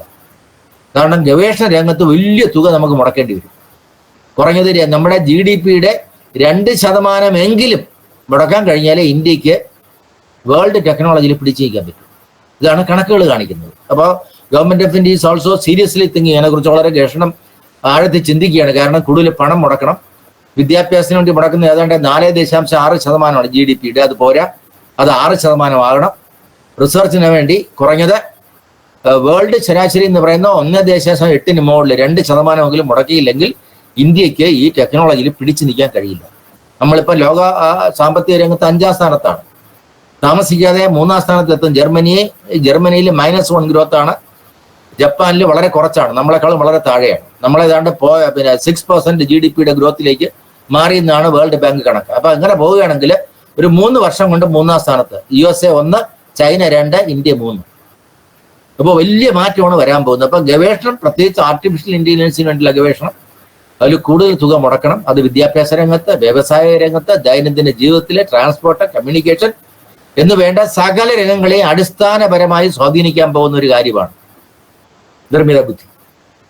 അതിൽ കൂടുതൽ ഗവേഷണങ്ങൾ ആവശ്യമാണ്. അതിൽ കൂടുതൽ അന്വേഷണങ്ങൾ വേണം. വിദ്യാഭ്യാസ രംഗത്ത് അത് വരണം. വിദ്യാർത്ഥികൾ അത് പഠിക്കണം. അപ്പൊ അതിനെക്കുറിച്ച് ഒരുപാട് അഭിപ്രായ വ്യത്യാസങ്ങളൊക്കെ നമ്മുടെ നാട്ടിലുണ്ട്. ഞാൻ അതൊന്നും കുറച്ച് കാണുന്നില്ല. ആർട്ടിഫിഷ്യൽ ഇന്റലിജൻസിലും മനുഷ്യന്റെ തിങ്കിങ് കപ്പാസിറ്റി കുറയില്ലേ എന്നൊരു ചോദ്യം വരുന്നുണ്ട്. ഒരു പരിധിവരെ അതിന് പ്രസക്തിയുമുണ്ട്. അതൊക്കെ ടാക്കിൾ ചെയ്യാൻ കഴിയുന്ന, ഇപ്പോൾ ഈ പാലം, if you go back to history, concrete കണ്ടുപിടിക്കുകയും പാലം നിർമ്മാണത്തിന് കോൺക്രീറ്റ് ഉപയോഗിക്കുകയും ചെയ്തപ്പോൾ ലോകത്തിൽ ഒരുപാട് പേര് പറഞ്ഞു, ഇങ്ങനെ പാലം വന്നാൽ കടത്ത് തോണിക്കാര്, ഈ തോണി കടത്തി ജീവിക്കുന്ന ഒത്തിരി പേരുണ്ടായിരുന്നു അന്ന്, അവരുടെ ജോലി ഇല്ലാതാവും, തൊഴിലില്ലായ്മ രൂക്ഷമാവും എന്ന് പറഞ്ഞു. എഴുത്ത് കണ്ടുപിടിച്ചപ്പോൾ പേനയും പെൻസിലും ഒക്കെ വന്നപ്പോൾ അന്ന് ഒരു തലമുറ പറഞ്ഞു, ഇങ്ങനെ എഴുതാനും വായിക്കാനും പഠിച്ചാൽ ആമ്പിളരും പെമ്പിളരും പ്രേമലേഖനം എഴുതും, സമൂഹം നശിച്ചു എന്ന് പറഞ്ഞു. ഇങ്ങനെ ഒരുപാട് നമുക്ക് കാര്യങ്ങൾ പറയാനുണ്ട്. പക്ഷെ ലോകം മാറിയില്ലേ? മൊബൈൽ ഫോൺ വന്നപ്പോൾ പറഞ്ഞു പിള്ളേർക്ക് മൊബൈൽ ഫോൺ കൊടുത്താൽ ലോകം നശിച്ചു പോകുന്നു. അതിന്റെ ഗുണം നമ്മൾ കണ്ടത് കോവിഡ് വന്നപ്പോഴാണ്. പെട്ടെന്നാണ് നമ്മൾ ടെക്നോളജിയിൽ മാറ്റം വന്നത്. കോവിഡ് വന്നപ്പോൾ അധ്യാപകർക്ക് പരിശീലനം കൊടുക്കേണ്ടി വന്നു. എങ്ങനെയാണ് മൊബൈൽ ഫോൺ ഉപയോഗിക്കേണ്ടത്, എങ്ങനെയാണ് ടീച്ചിങ് ലേണിംഗ് നടത്തേണ്ടതെന്ന് ആർക്കും അറിയില്ല. വലിയൊരു സങ്കീർണമായ അവസ്ഥയിലൂടെ നമ്മുടെ രാജ്യം മുഴുവൻ കടന്നുപോയി. ഇന്നോ എന്നാൽ അതില്ലാതെ വിദ്യാഭ്യാസം ഉണ്ടോ? നമ്മളിപ്പോൾ സംസാരിക്കുന്നത് അങ്ങനെ. അപ്പൊ അങ്ങനെ അത് രംഗത്ത് വരും. അതിന് പ്രശ്നങ്ങൾ ഉണ്ടാവും, ഇല്ലെന്നൊന്നും ആരും പറയുന്നില്ല. പ്രശ്നങ്ങളെ ടാക്കിൾ ചെയ്യാൻ പഠിക്കണം. പ്രശ്നമില്ലാത്ത ജീവിതമില്ല. പ്രശ്നമില്ലാത്ത ജീവിതം ആർക്കാ ഉള്ളത്? അമേരിക്കൻ പ്രസിഡന്റിന് പ്രശ്നമില്ലേ? ചൈനീസ് പ്രസിഡന്റിന് പ്രശ്നങ്ങളില്ലേ? ആർക്കാ പ്രശ്നങ്ങളില്ലാത്തത്? പ്രശ്നങ്ങൾ എന്താണെന്ന് തിരിച്ചറിയുക, പ്രശ്നങ്ങൾ പരിഹരിക്കാൻ പഠിക്കുക. അതിന് കഴിയാതെ വരുമ്പോഴാണ് അത് വേറെ രംഗത്തേക്ക് പോകുന്നത്. അപ്പോൾ ആ രീതിയിൽ ഈ ഗവേഷണം വളരണം, ആർട്ടിഫിഷ്യൽ ഇന്റലിജൻസിന്റെ ആപ്ലിക്കേഷൻ ഉണ്ടാവണം, പ്രശ്നങ്ങൾ പരിഹരിക്കാൻ അതെങ്ങനെ ഉപയോഗിക്കാമെന്ന് കണ്ടെത്തണം, അതിന്റെ ശരിയായ ഉപയോഗം പഠിക്കണം. അങ്ങനെ വലിയൊരു മാറ്റത്തിന് സമൂഹം മാറിയേ പറ്റൂ, ഇല്ലാതെ ജീവിക്കാൻ പറ്റില്ല. ആ രീതിയിൽ കാര്യങ്ങൾ മാറിക്കൊണ്ടിരിക്കുന്നു. അപ്പൊ അവിടെയാണ് ലൈഫ് ലോങ് ലേണിങ്ങിന്റെ പ്രസക്തി. പണ്ട് നമ്മൾ പറയും എൻ്റെ വിദ്യാഭ്യാസം കഴിഞ്ഞു, ഞാൻ ഡിഗ്രി കഴിഞ്ഞു, എൻ്റെ വിദ്യാഭ്യാസം പൂർത്തിയായി എന്ന് ആൾക്കാർ പറയാറുണ്ട്. ഇന്ന് അങ്ങനെ വിദ്യാഭ്യാസം പൂർത്തിയായി എന്ന് പറയുന്ന കൺസെപ്റ്റിന് ഒരു പ്രസക്തിയുമില്ല. കാരണം എവറി ഡേ പണ്ട് പറയും knowledge doubles once in 2 years എന്ന്. പണ്ട് 12 വർഷമായിരുന്നു, 8 വർഷമായി. പിന്നെ പറഞ്ഞ് knowledge doubles once in 2 years, 2 വർഷത്തിലൊരികെ നോളജ് മാറുമെന്ന് പറഞ്ഞു. ഇപ്പൊ പറയുന്നത് knowledge doubles once in 12 hours. അതിനേക്കാളും കൂടുതലാണ്. 12 മണിക്കൂറിനകത്ത് നോളജ് ഡബിൾ ചെയ്യുന്നു ചില മേഖലകളിൽ. നമ്മളതൊന്നും അറിയുന്നില്ല. ലോകം വളരെ ഫാസ്റ്റായിട്ട് മാറിക്കൊണ്ടിരിക്കുന്നു. അപ്പോൾ മാറ്റങ്ങൾക്കനുസരിച്ച് ജീവിക്കണമെങ്കിൽ ആജീവന വിദ്യാഭ്യാസം ജീവിതം മുഴുവനും പഠിച്ചുകൊണ്ടേയിരിക്കണം. അതല്ലെങ്കിൽ യു ആർ ഔട്ട്, നമ്മൾ പുറത്താവും, നമുക്ക് പിടിച്ചു നിൽക്കാൻ കഴിയില്ല. ഇപ്പോൾ ഇസ്രായേലും ഇറാനും തമ്മിൽ യുദ്ധം ഉണ്ടായി. യുദ്ധത്തിന്റെ രാഷ്ട്രീയം എന്തായിക്കോട്ടെ, അതിലേക്ക് ഞാൻ കിടക്കുന്നില്ല. അവിടെ ടെക്നോളജി വഹിച്ച പങ്ക് ഇസ്രായേൽ എന്ന് പറഞ്ഞത് ചെറിയ രാജ്യമാണ്, ജനസംഖ്യ കുറവാണ്. പക്ഷെ അവർ ഗവേഷണത്തിന് മുടക്കുന്നത് അവരുടെ വരുമാനത്തിന്റെ GDP-യുടെ ഏതാണ്ട് 4.5%. ലോകത്ത് ഒരു രാജ്യം ഇത്രയും പണം ഗവേഷണത്തിന് മുടക്കുന്നില്ല. ആർട്ടിഫിഷ്യൽ ഇന്റലിജൻസിന് അവർ ഗവേഷണം നടത്തുന്നുണ്ട്, വളരെ അഡ്വാൻസ്ഡ് ആയിട്ട് പോകുന്നു. അവരെ ആയുധങ്ങളൊക്കെ ഇപ്പോൾ അവർക്ക് ചുറ്റും ശത്രുക്കളാണ്. പക്ഷെ ഇപ്പൊ ആരും വരെ തൊടാൻ ധൈര്യം കാണിക്കാറില്ല. കാരണം എന്താ? അവരുടെ ഗവേഷണത്തിന്റെ ശക്തിയാണ്. They are so powerful. യുദ്ധത്തിന് നാശനഷ്ടങ്ങൾ വരെ കണക്കിലേക്കൊന്നും ഞാൻ പോകുന്നില്ല, അതിന് സമയമില്ല. പക്ഷെ അവര് പറയുന്നിടത്ത് ഇറാൻ എന്താ പറഞ്ഞത്? ഇസ്രായേൽ വെടിനിർത്തിയാൽ ഞങ്ങൾ നിർത്താമെന്നാണ് പറഞ്ഞത്. നമ്മൾ പത്രത്തിൽ വായിച്ച കാര്യങ്ങളാണ്. അത് എന്തിനെ സൂചിപ്പിക്കുന്നത്? അതിൽ ഒരുപാട് ആന്തരികമായ അർത്ഥങ്ങളുണ്ട്. അവരത്രയ്ക്ക് അതിന് ഗവേഷണത്തെ ഇത്രയും ഷാർപ്പായിട്ട്. ഞാൻ എൻ്റെ അക്കാഡമിക് കരിയറിൽ നമുക്കൊരു യുനെസ്കോയുടെ യുനിസെഫിൻ്റെ ഒക്കെ പ്രോഗ്രാമിന് പോകുമ്പം ഒരു റൂമിൽ 2 പേര് കാണും. അപ്പോൾ നമ്മളത് ചോദിക്കും, 2 പേരാണ് നിങ്ങളുടെ റൂമിൽ ആര് വേണം? ഞാൻ അമേരിക്കക്കാരോടെ താമസിച്ചിട്ടുണ്ട്, ബ്രിട്ടീഷുകാര്, ജപ്പാൻകാര്, ജർമ്മനിക്കാര്, ഇസ്രായേലുകാരായിട്ട് ഞാൻ താമസിച്ചിട്ടില്ല. ഒരു 15 വർഷം മുമ്പാണ് ബാംഗ്ലൂർ നടക്കുന്ന ഒരു കോൺഫറൻസിൽ എൻ്റെ റൂംമേറ്റ് ഒരു ഇസ്രായേലി വന്നത്. ഒരു ഇസ്രായേലി പ്രൊഫസർ, ഞാൻ ഇന്ത്യൻ യൂണിവേഴ്സിറ്റി പ്രൊഫസർ. ഞങ്ങൾ 2 റൂംമേറ്റാണ്. അയാൾക്ക് ഇംഗ്ലീഷും അറിയില്ല. ഒരു 15-20 വർഷം മുമ്പാണ്. അങ്ങേർക്ക് ഇംഗ്ലീഷ് അറിയില്ല, എനിക്ക് ഇസ്രായേലി അറിയില്ല. അപ്പോൾ ഈ വാസ് മൈ റൂംമേറ്റ്. പക്ഷെ അങ്ങേരുടെ കയ്യിൽ ഒരു വാച്ച് ഉണ്ടായിരുന്നു. അത് ഇച്ചിരി വലിയ വാച്ചാണ്. അപ്പം ഞാൻ കാറ്റ് എന്ന് പറയുമ്പോൾ ചോദിക്കും സ്പെല്ലിംഗ്. ഞാൻ പറയുന്നു CAT കാറ്റ്. ഇവിടെ അയാളെ മൊബൈലിൽ ഈ വാച്ച് എടുത്തിട്ട് അതിൻ്റെ ഒരു ഡയൽ ഉണ്ടായാലും ടൈപ്പ് ചെയ്യും CAT എന്ന്. ഇവിടെ ഇസ്രായേലി ഭാഷയിലുള്ള പദം അയാൾക്ക് കിട്ടും. ഇങ്ങനെയാണ് സംസാരിച്ചത്. പിന്നെ അയാളെ കയ്യിരുന്ന ഒരു ലാപ്ടോപ്പ്, വളരെ അഡ്വാൻസ്ഡ് ലാപ്ടോപ്പ് ഞാൻ കാണുന്നു. അന്ന് അത് ഇന്ത്യയിൽ ഇല്ല ആ സാധനം. ഇന്നാണ് അതൊക്കെ പോപ്പുലർ ആയത്. അപ്പോൾ അത് ഞാൻ ആലോചിച്ചു, പലരുമായിട്ട് താമസിച്ച് ഇത്രയും അഡ്വാൻസ്ഡ് ആയിട്ടുള്ള ഒരു ടെക്നോളജി ഞാൻ കാണുന്നത് അന്ന് ഇസ്രായേലി പ്രൊഫസറുടെ കയ്യിൽ നിന്നാണ്. പിന്നെ പലരുമായിട്ട് ഇങ്ങനെ കാലം ഒരുപാട് മാറി. ഞാൻ പറഞ്ഞുകൊണ്ട് വരുന്നത് അവർ കാണിക്കുന്ന താല്പര്യം, അതിൽ രാജ്യത്തിന്റെ രാഷ്ട്രീയത്തിലേക്കൊന്നും ഞാൻ കിടക്കുന്നില്ല, അതെന്തോ ആയിക്കോട്ടെ. പക്ഷേ the attitude they have towards research, towards artificial intelligence, towards lifelong learning, that is marvelous. അത് പറയാതിരിക്കാവില്ല. കാരണം ഗവേഷണത്തിന് വേണ്ടി ഇത്രയധികം മുതൽ മുടക്ക് നടത്തുന്ന ഒരു രാജ്യം, അവരുടെ വരുമാനത്തിന്റെ 4.5%.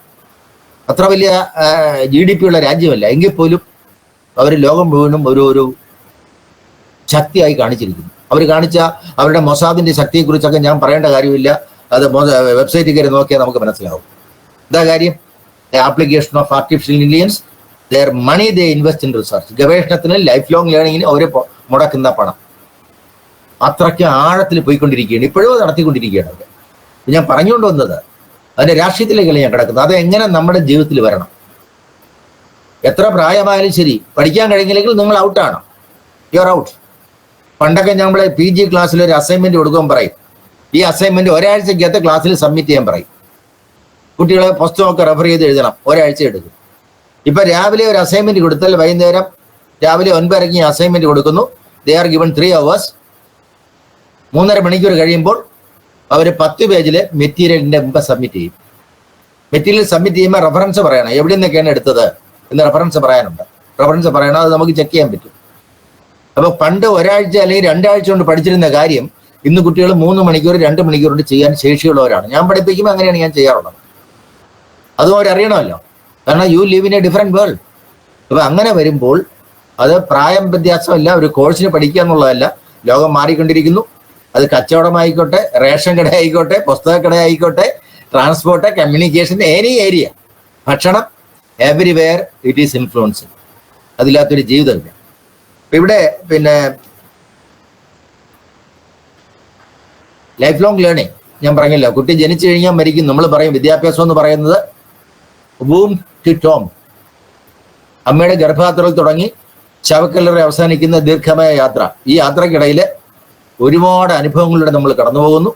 അത് നമ്മുടെ ചിന്തയെ സ്വാധീനിക്കുന്നു, നമ്മുടെ ചിന്താശക്തിയെ സ്വാധീനിക്കുന്നു, നമ്മുടെ പെരുമാറ്റത്തെ സ്വാധീനിക്കുന്നു, നമ്മുടെ വളർച്ചയെ സ്വാധീനിക്കുന്നു. അതെല്ലാ രംഗങ്ങളെയും സ്വാധീനിക്കുന്നുണ്ട്. അതെല്ലാം ഒരു ജീവിതം മുഴുവൻ നീണ്ടു നിൽക്കുന്ന ഒരു പ്രക്രിയയാണ്. അപ്പൊ ഇവിടെ നമ്മൾ ഇപ്പൊ ശരാശരി ഇന്ത്യൻ ആയുസ് എന്ന് പറയുന്നത് 76 വയസ്സാണ് ശരാശരി. അപ്പൊ 76 വയസ്സ് ശരാശരി വയസ്സ് വരെ ജീവിച്ചിരിക്കും. ഇന്ത്യയിലെ കേരളത്തിലാണ് ഏറ്റവും ഹയസ്റ്റ് പ്രതീക്ഷിത ആയുസുള്ളത്, ഏതാണ്ട് 76 വയസ്സാണ്. അത് മാറിക്കൊണ്ടിരിക്കുന്ന ഒരു കൺസെപ്റ്റാണ്. പണ്ട് ഇത്രയൊന്നും ഉണ്ടായിരുന്നില്ല. ഇപ്പൊ 76, താമസിക്കാതെ 78 ആവുമെന്നാണ് എക്സ്പെർട്സ് പ്രെഡിക്റ്റ് ചെയ്യുന്നത്. മാറിക്കൊണ്ടിരിക്കുന്നത് കാരണം നമ്മുടെ ആരോഗ്യ സൗകര്യങ്ങൾ മാറുന്നു, അതിൽ ഗവേഷണത്തിന് മാറ്റം വരുന്നു, ആപ്ലിക്കേഷൻ മാറുന്നു, ഒരുപാട് മാറ്റം വരുന്നു. അപ്പൊ ഈ സമയം 76 വയസ്സ് വരെ ജീവിച്ചിരിക്കുന്നു. നമ്മൾ ക്രിസ്ത്യാനിറ്റി പറയാറുണ്ട് ജീസസ് ക്രൈസ്റ്റ് ഏതാണ്ട് 33 വയസ്സിൽ അദ്ദേഹം ക്രൂസ് ചെയ്യപ്പെട്ടെന്നാണ് കണക്ക്. അതിനെക്കുറിച്ച് അഭിപ്രായ വ്യത്യാസങ്ങളൊക്കെ ഉണ്ടെങ്കിലും പൊതുവെ എക്സ്പെർട്സ് പറയാറുണ്ട് ജീസസിന് 33ാമത്തെ വയസ്സിലാണ് ക്രൂസിഫൈ ചെയ്തത്. 33 വർഷം കൊണ്ട് ലോക ചരിത്രത്തെ അദ്ദേഹത്തിന് മാറ്റാൻ കഴിഞ്ഞു. BC AD, before Christ, after the death of Jesus Christ. 33 വർഷം മതിയായിരുന്നു ജീസസ് ക്രൈസ്റ്റിന് ലോകത്തിനെ ചരിത്രത്തെ മാറ്റി എഴുതാൻ. ഇന്ത്യയിൽ ശങ്കരാചാര്യര്, ഇന്ത്യൻ വൈദ്യുത ഫിലോസഫി വേൾഡ് റിനൗണ്ട് ഫിലോസഫറാണ്. അദ്ദേഹം തന്റെ 32ാമത്തെ വയസ്സിൽ ലോകത്തോട് യാത്ര പറഞ്ഞു. 32 വയസ്സുകൊണ്ട് 32 വർഷം കൊണ്ട് ഫിലോസഫിയിൽ വലിയൊരു ഇതിഹാസം സൃഷ്ടിക്കുവാൻ ശങ്കരാചാര്യർക്ക് കഴിഞ്ഞു. ലോകം കൊണ്ട ഏറ്റവും വലിയ ചക്രവർത്തി യോദ്ധാവ് അലക്സാണ്ടർ ദി ഗ്രേറ്റ് 32 വയസ്സിൽ അറിയപ്പെടുന്ന ലോകം കീഴടക്കിയ ആളാണ്. അദ്ദേഹത്തിന് 32 വയസ്സ് മാത്രം മതിയായിരുന്നു ലോകത്തെ കീഴടക്കാൻ. അപ്പൊ നമ്മുടെ ജീവിതത്തിന്റെ സമയം നമ്മൾ എങ്ങനെ കൈകാര്യം ചെയ്യും? സാധാരണ പറയാറുണ്ട്, ഞാൻ അധികം സമയം എടുക്കുന്നില്ല, ഒരു 24 മണിക്കൂറാണ്. 24 മണിക്കൂറിന് ടൈം എക്സ്പേർട്സ് 3 സ്ലോട്ടായിട്ട് തിരിച്ചിട്ടുണ്ട്. 8x3. 8 മണിക്കൂർ ബയോളജിക്കൽ ടൈമാണ്, നമ്മൾ ഉറങ്ങുന്നു, ഉറക്കവുമായി ബന്ധപ്പെട്ട കാര്യങ്ങൾ. ബാക്കി 8 മണിക്കൂർ വ്യക്തിപരമായ കാര്യങ്ങൾ, പേഴ്സണൽ. ബാക്കി 8 മണിക്കൂർ നിങ്ങളുടെ ജോലി, നിങ്ങളുടെ ബിസിനസ്. 8x3 24. അപ്പൊ ഇതൊരു ജനറൽ ക്ലാസിഫിക്കേഷനാണ്, എങ്ങനെയാണ് സമയം നമ്മൾ ക്രമീകരിക്കുന്നത്. ഈ കുറച്ചുകൂടെ കൃത്യമായി പറഞ്ഞാൽ ഒരു ദിവസം 24 മണിക്കൂറുണ്ട്. എങ്ങനെയാണ് അതിനെക്കുറിച്ച് ഒരുപാട് പഠനങ്ങൾ നടന്നിട്ടുണ്ട്. ഞാൻ എൻ്റെ എല്ലാം പോകാൻ സമയമില്ല, ഞാൻ ചുരുക്കുകയാണ്. നമ്മുടെ ഒന്നാമത്തത് ബയോളജിക്കൽ ടൈമാണ്. ശരാശരി 6 മുതൽ 8 മണിക്കൂർ വരെ അത് റേഞ്ച് വരാറുണ്ട്. എനിക്കിപ്പോൾ 6 മണിക്കൂറേ ഉറങ്ങാൻ കിട്ടാറുള്ളൂ. 8 മണിക്കൂർ ഉറങ്ങണമെന്നാണ് എൻ്റെ ഡോക്ടർ എന്നെ അഡ്വൈസ് ചെയ്തിട്ടുള്ളത്. പക്ഷേ കിട്ടാറില്ല. കാരണം ഇനിയിപ്പോൾ ഈ സെഷൻ കഴിഞ്ഞ് എനിക്കിനി 9:30 വരെ യൂണിവേഴ്സിറ്റി പഠിപ്പിക്കാനുണ്ട്, 10:30 വരെ. അത് കഴിഞ്ഞ് രാവിലെ ഉണ്ട്. അതങ്ങനെ പോയിക്കൊണ്ടിരിക്കും. അപ്പോൾ ഒരു 8 മുതൽ 9 മണിക്കൂർ വരെ നമ്മുടെ ബയോളജിക്കൽ ടൈമായിട്ട് പോകും. ഞാൻ റേഞ്ച് ഇട്ട് പറയുകയാണ്. രണ്ടാമത്തെ സോഷ്യൽ, നമ്മൾ സോഷ്യൽ ആനിമൽസ് ആണ്. 1 മണിക്കൂർ മുതൽ 2 മണിക്കൂർ വരെ നമ്മൾ സാമൂഹ്യ ജീവിതവുമായി ബന്ധപ്പെട്ട് ജീവിക്കുന്നവരാണ്. ഇത് ശരാശരിയാണ്, ഇതിൽ വേരിയേഷൻ വരാം. മൂന്നാമത്തെ കാര്യം ബിസിനസ്. നമ്മൾ എന്തെങ്കിലും ജോലി ചെയ്യുന്നു, തൊഴിൽ ചെയ്യുന്നു, അതിനുവേണ്ടി 10 മുതൽ 12 മണിക്കൂർ വരെ ഒരു ദിവസം എടുക്കും. ജോലിക്കുള്ള യാത്ര, ജോലിക്കുള്ള തയ്യാറെടുപ്പ്, ഇങ്ങനെ ഒരു 10 മുതൽ 12 മണിക്കൂർ അതിനുവേണ്ടി പോകും. അത് കഴിഞ്ഞാൽ പിന്നെ ബോഡി ആൻഡ് മൈൻഡ്, ശരീരത്തെ നോക്കണം, എക്സർസൈസ്, വ്യായാമം, യോഗ, മനസ്സിനെ ക്രമീകരിക്കണം. അപ്പൊ അതിനുവേണ്ടി കുറഞ്ഞത് ഒരു 30 മിനിറ്റ്സ് മുതൽ 1 മണിക്കൂർ വരെ എടുക്കണം എന്നാണ് കണക്ക്. അത്രയും കിട്ടുന്നുണ്ടോ എന്നുള്ളത് ഇറ്റ്സ് എ ഡിഫറെന്റ് ക്വസ്റ്റ്യൻ. പിന്നെ വരുന്നത് ഒരു സ്പിരിച്വാലിറ്റി. ഒരു സ്പിരിച്വാലിറ്റി ഇല്ലെങ്കിൽ നമ്മുടെ ജീവിതം കൈവിട്ടു പോകും. അതിനു വേണ്ടി ഇവര് ഏതാണ്ട് 1/2 മണിക്കൂർ മുതൽ 60 മിനിറ്റ് വരെ. അപ്പൊ ഏതാണ്ട് ഒരു 24 മണിക്കൂർ ഏകദേശം വരും. അതിന് 5ആയിട്ട് ക്ലാസിഫൈ ചെയ്തിരിക്കും. ഇതാണ് മിനിമം റിക്വയർമെന്റ് ആണിത്. ഇനി നമ്മുടെ ജീവിത സൗകര്യം അനുസരിച്ച് അതിനോട് വേരിയേഷൻ വരാം. അപ്പൊ സമയത്തെക്കുറിച്ചുള്ള ഒരു കാൽക്കുലേഷൻ, ഈ വർഷം എൻ്റെ ഫോക്കസ് എന്താണ്, ഈ മാസം എൻ്റെ ഫോക്കസ് എന്താണ്, ഞാൻ ഈ മാസം എന്താ ചെയ്യാൻ പോകുന്നത്, ഈ ആഴ്ച ഞാൻ എന്ത് ചെയ്യാൻ പോകുന്നു. ഇന്ന് ദിവസം ഉറക്കം ഒഴിച്ചു കഴിഞ്ഞാൽ ആദ്യം ഞാൻ ചിന്തിക്കേണ്ടത് am I prepared for the day. ഞാൻ ഇപ്പൊ ടീച്ചറാണ്, ഞാൻ ശരാശരി ഒരു 5 മണിക്ക് ഉറക്കം എണീക്കും, എങ്കിലും എനിക്ക് ദിവസം നടത്തിക്കൊണ്ടു പോകാൻ പറ്റും. 6 മുതൽ 7 വരെ ഓൺലൈൻ ക്ലാസ് ഉണ്ടാവും. 5 മണിക്ക് എണീറ്റാലേ എനിക്ക് പ്രിപ്പയർ ചെയ്ത് 6 മണിക്ക് ക്ലാസ് എടുക്കാൻ പറ്റും. അപ്പൊ 5 മണിക്ക് ഉണരുമ്പോൾ am I ready for the day. അപ്പൊ ഈ രീതിയിൽ പിന്നെ എന്തൊക്കെ വന്നാലും 11 മുതൽ മെഡിക്കൽ സയൻസിൽ തന്നെ പറയാറുണ്ട്, രാത്രി 11 മണി മുതൽ രാവിലെ ഒരു 3:30 മണി വരെ, ഒരു അറ്റ്ലീസ്റ്റ് 3 മണി വരെ ശരിയായ ഉറക്കം നമുക്ക് ആവശ്യമാണ്. ഈ സമയത്ത് ഉറങ്ങാൻ കഴിഞ്ഞില്ലെങ്കിൽ that will lead to many health problems. പല പ്രോബ്ലത്തിലേക്ക് കിടക്കും, ഞാൻ അതിലേക്കൊന്നും കിടക്കുന്നില്ല. അപ്പൊ എന്ത് തിരക്കായാലും ഉറങ്ങുന്നത് 11 മണിക്ക് മുമ്പ് ഉറങ്ങാൻ കിടന്നിരിക്കണം. 3:30-4 മണി വരെ എങ്കിലും ഏറ്റവും കുറഞ്ഞ സമയമാണ് പറയുന്നത്. നിർബന്ധമായി ശാന്തമായ ഉറക്കം കിട്ടിയിരിക്കണം, സൗണ്ട് സ്ലീപ്പ് എന്ന് പറയും. അപ്പോൾ ഉറങ്ങുന്നതിന് അരമണിക്കൂർ മുമ്പ് എല്ലാ സ്ക്രീനും ഓഫ് ചെയ്തിരിക്കണം. നമ്മൾ ശരാശരി ഇപ്പോൾ ഏതാണ്ട് 6 മണിക്കൂർ, ഒരു ഇന്ത്യയിലെ ഒരു ശരാശരി വ്യക്തി ശരാശരി 6 മണിക്കൂർ സ്ക്രീനിന്റെ മുമ്പിലാണ്. അത് TV സ്ക്രീനാകാം, ലാപ്ടോപ്പ് സ്ക്രീനാകാം, മൊബൈൽ സ്ക്രീനാകാം, ഇങ്ങനെ ഒരുപാട് സ്ക്രീൻ നമുക്ക് ചുറ്റിലുണ്ട്. നമ്മളെല്ലാവരും കുറഞ്ഞത് ഒരു 5 മുതൽ 6 മണിക്കൂർ സ്ക്രീനിലാണ്. അപ്പോൾ ഉറങ്ങാൻ പോകുന്നതിന് അരമണിക്കൂർ മുമ്പ് എല്ലാ സ്ക്രീനും ഓഫ് ചെയ്തിരിക്കണമെന്നാണ് മെഡിക്കൽ സയൻസിൽ പറയാറുള്ളത്. നിങ്ങൾ 11 മണിക്ക് ഉറങ്ങണമെങ്കിൽ 10:30 മുമ്പ് വീട്ടിലെ എല്ലാ സ്ക്രീനും ഓഫ് ചെയ്യണം. അത് TV ആയിക്കോട്ടെ, മൊബൈൽ ആയിക്കോട്ടെ, ലാപ്ടോപ്പ് ആയിക്കോട്ടെ, എന്തും ആയിക്കോട്ടെ. കാരണം ഈ റൈസ് നമ്മുടെ തലച്ചോറിനെ ബാധിക്കുകയും നമ്മുടെ ശാന്തമാക്കാൻ സമയമെടുക്കും, ഒരു അരമണിക്കൂറെങ്കിലും എടുക്കും. അപ്പോൾ 10 മണിക്കാണ് ഉറങ്ങാൻ പോകുന്നതെങ്കിൽ 9:30 സ്ക്രീൻ ഓഫ് ചെയ്യണം, വീട്ടിലെ എല്ലാ സ്ക്രീൻ. അത് വീട്ടിലെ എല്ലാവരുമായിട്ടൊരു ധാരണ എത്തണം. നമ്മൾ ഉറങ്ങിയാലും ആരെങ്കിലും TV വയ്ക്കും, അത് നമുക്ക് ഡിസ്റ്റർബൻസ് ആണ്. അപ്പൊ ഈ രീതിയിൽ സമയം ക്രമീകരിക്കുവാനും തുറന്നു പഠിക്കുവാനും നമുക്ക് കഴിയണം. അപ്പോൾ ഞാൻ ചുരുക്കുകയാണ്, ആർട്ടിഫിഷ്യൽ ഇന്റലിജൻസിന്റെ ഒരു സെഷൻ ഇവിടെ തുടങ്ങുകയാണ്. അതിനെ പറ്റിയ ശ്രീമാൻ സജു അദ്ദേഹം ഇവിടെ ഉണ്ട്, ഡോക്ടർ ജോ തോമസ് അദ്ദേഹത്തെ TV സ്ക്രീനിൽ കാണുന്നുണ്ട്, പലരും ഉണ്ട്. ഇത് ശരിക്കും ഉപയോഗിക്കുവാനും ജീവിതത്തിൽ അപ്ലൈ ചെയ്യുവാനും മറ്റുള്ളവരെ മോട്ടിവേറ്റ് ചെയ്ത് ഈ രംഗത്തേക്ക് കൊണ്ടുവരുവാനുള്ള ശക്തി ഉണ്ടാകട്ടെ, നല്ല ധൈര്യം ഉണ്ടാകട്ടെ, അതിനുള്ള മനസ്സുണ്ടാകട്ടെ എന്ന പ്രാർത്ഥനയോടെ ഈ പരിപാടിക്ക് നല്ലൊരു തുടക്കം ഉണ്ടാകട്ടെ എന്ന് ആശംസിച്ചുകൊണ്ട് ആഗ്രഹിച്ചുകൊണ്ട് ഞാൻ എൻ്റെ വാക്കുകൾ ചുരുക്കുന്നു. നന്ദി, നമസ്കാരം. നന്ദി സാർ. ജോ തോമസ് സാറിനെ സ്നേഹപൂർവ്വം ക്ഷണിക്കുന്നു.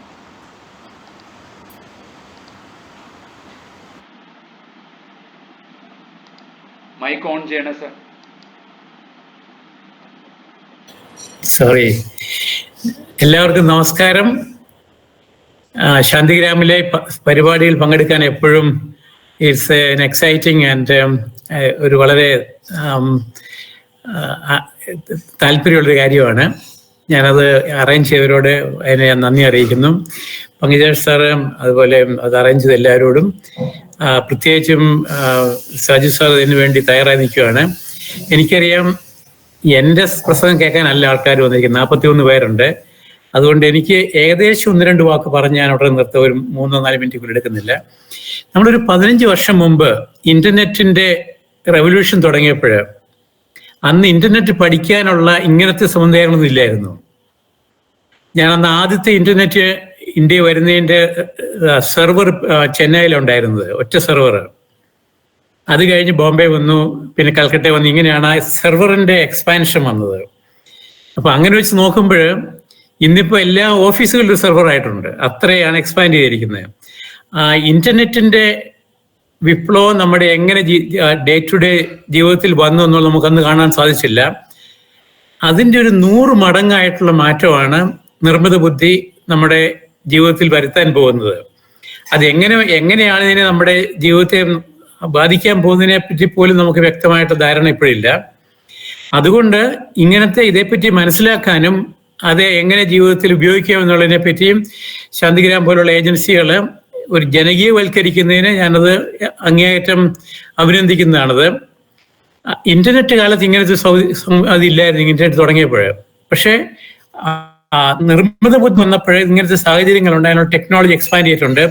അതുകൊണ്ട് പൊതുജനങ്ങൾ നിർമ്മിത ബുദ്ധിയെ ഇന്റർനെറ്റ് തുടങ്ങിയതിൽ എങ്ങനെ അതിനെ സ്വീകരിച്ചോ അതിൻ്റെ 100 ഇരട്ടിയായിട്ട് സ്വീകരിക്കാനും 100 ഇരട്ടിയായിട്ട് ഉപയോഗിക്കാനുള്ള സാധ്യത വരുന്നുണ്ട്.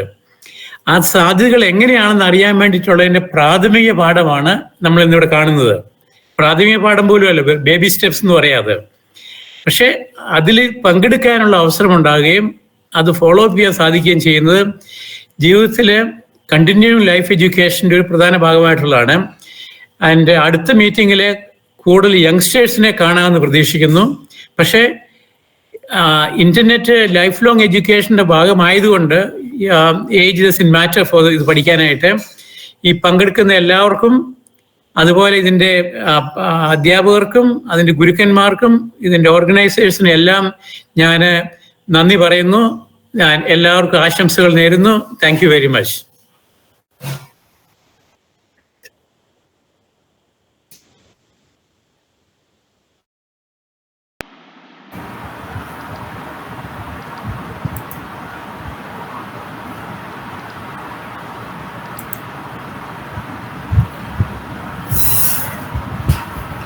എല്ലാവർക്കും നമസ്കാരം.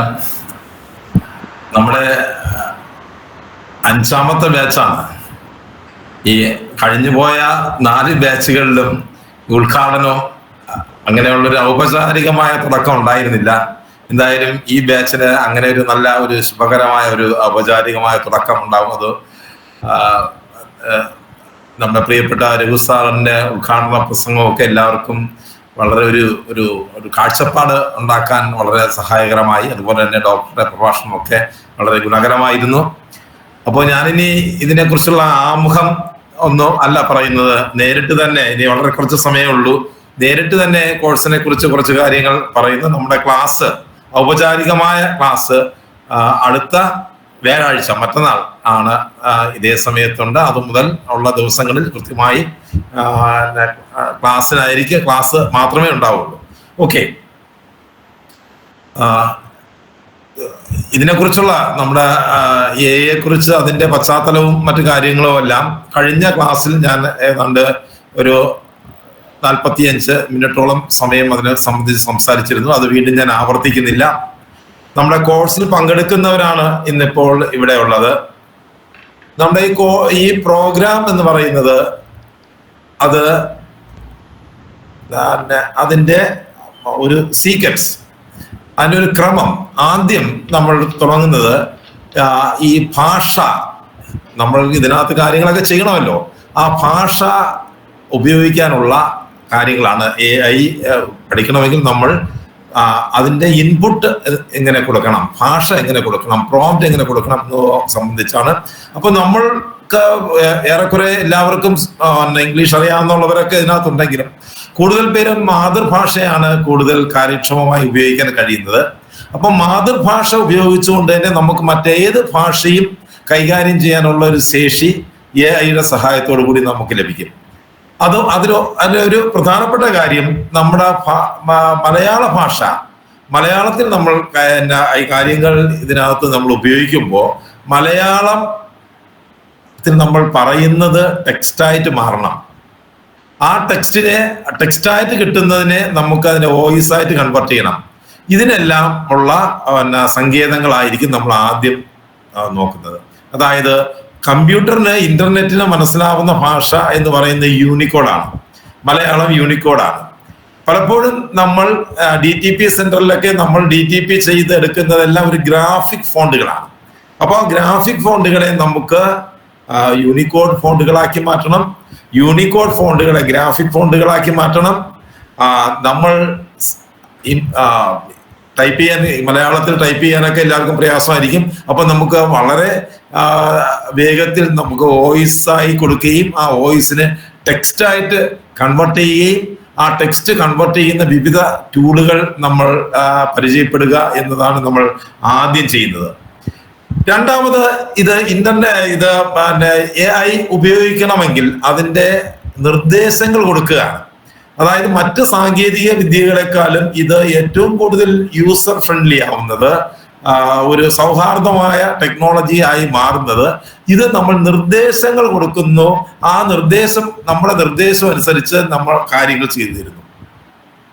ജോലിക്കാരെ കൊണ്ട് ജോലി ചെയ്യിപ്പിക്കുന്ന പോലെ നമുക്ക് ഒരു എക്സ്പെർട്ടിന്റെ ആവശ്യം വരുന്ന സമയത്ത് നമ്മൾ ഒരു എക്സ്പെർട്ടിനോട് ചോദിക്കുമ്പോൾ നമ്മൾ ചോദിക്കുന്നു, അദ്ദേഹം കാര്യം ചെയ്തു. നമ്മൾക്കൊരു വീട് വെക്കണം, പ്ലാൻ വരയ്ക്കണമെങ്കിൽ നമ്മൾ എന്ത് ചെയ്യുന്നു? ഒരു എഞ്ചിനീയറിനോട് നമ്മുടെ റിക്വയർമെന്റ് പറയുന്നു, ഒരു എഞ്ചിനീയർ അതിന്റെ പ്ലാൻ വരച്ചു തരുന്നു. അതുപോലെ നമ്മൾ എയോട് നമുക്ക് നമ്മുടെ കാര്യങ്ങൾ പറയുന്നു, എ നമുക്ക് പ്ലാൻ വരച്ചു തരുന്നു. അങ്ങനെ ഏത് കാര്യവും നമുക്ക് നിർദ്ദേശങ്ങൾ കൊടുത്താൽ, ഒരു പടം വരയ്ക്കണമോ, ആ പടം വരയ്ക്കേണ്ട നിർദ്ദേശം നമ്മൾ കൊടുക്കുന്നു, ആ നിർദ്ദേശത്തിനനുസരിച്ച് ഒരു പടം വരച്ചു തരുന്നു. ഒരു ഡിസൈൻ ചെയ്യണമോ, ഒരു ഡിസൈൻ ചെയ്യുന്നതിന് വേണ്ടിയിട്ടുള്ള ഒരു നിർദ്ദേശം കൊടുക്കുന്നു, ആ ഡിസൈൻ ചെയ്യുന്നു. നമുക്കൊരു പ്രോജക്റ്റ് തയ്യാറാക്കണം, ആ പ്രോജക്റ്റിന്റെ ലക്ഷ്യം ഇതാണ്, ഇന്ന രീതിയിലൊക്കെയാണ് പ്രോജക്റ്റ് വേണ്ടത് എന്ന് നമ്മൾ പറയുന്നു. ഏതാനും സെക്കൻഡുകൾ കൊണ്ടോ മിനിറ്റുകൾ കൊണ്ടോ ഒരു പ്രോജക്റ്റ് തയ്യാറാക്കി തരുന്നു. നമുക്കൊരു കത്ത് കിട്ടുന്നു, ആ കത്തിന് മറുപടി കൊടുക്കുന്നു. കത്ത് അപ്ലോഡ് ചെയ്തിട്ട് നമ്മുടെ മറുപടി ഒറ്റ വാക്കിൽ പറയണം, എനിക്ക് ഇതിനോട് യോജിപ്പാണ്, മനോഹരമായ ഒരു മറുപടി എഴുതി തരാൻ പറഞ്ഞു കഴിഞ്ഞാൽ കൃത്യമായിട്ട് എഴുതിത്തരും. ഏത് ഭാഷയിൽ വേണമെങ്കിലും അത് എഴുതിത്തരും.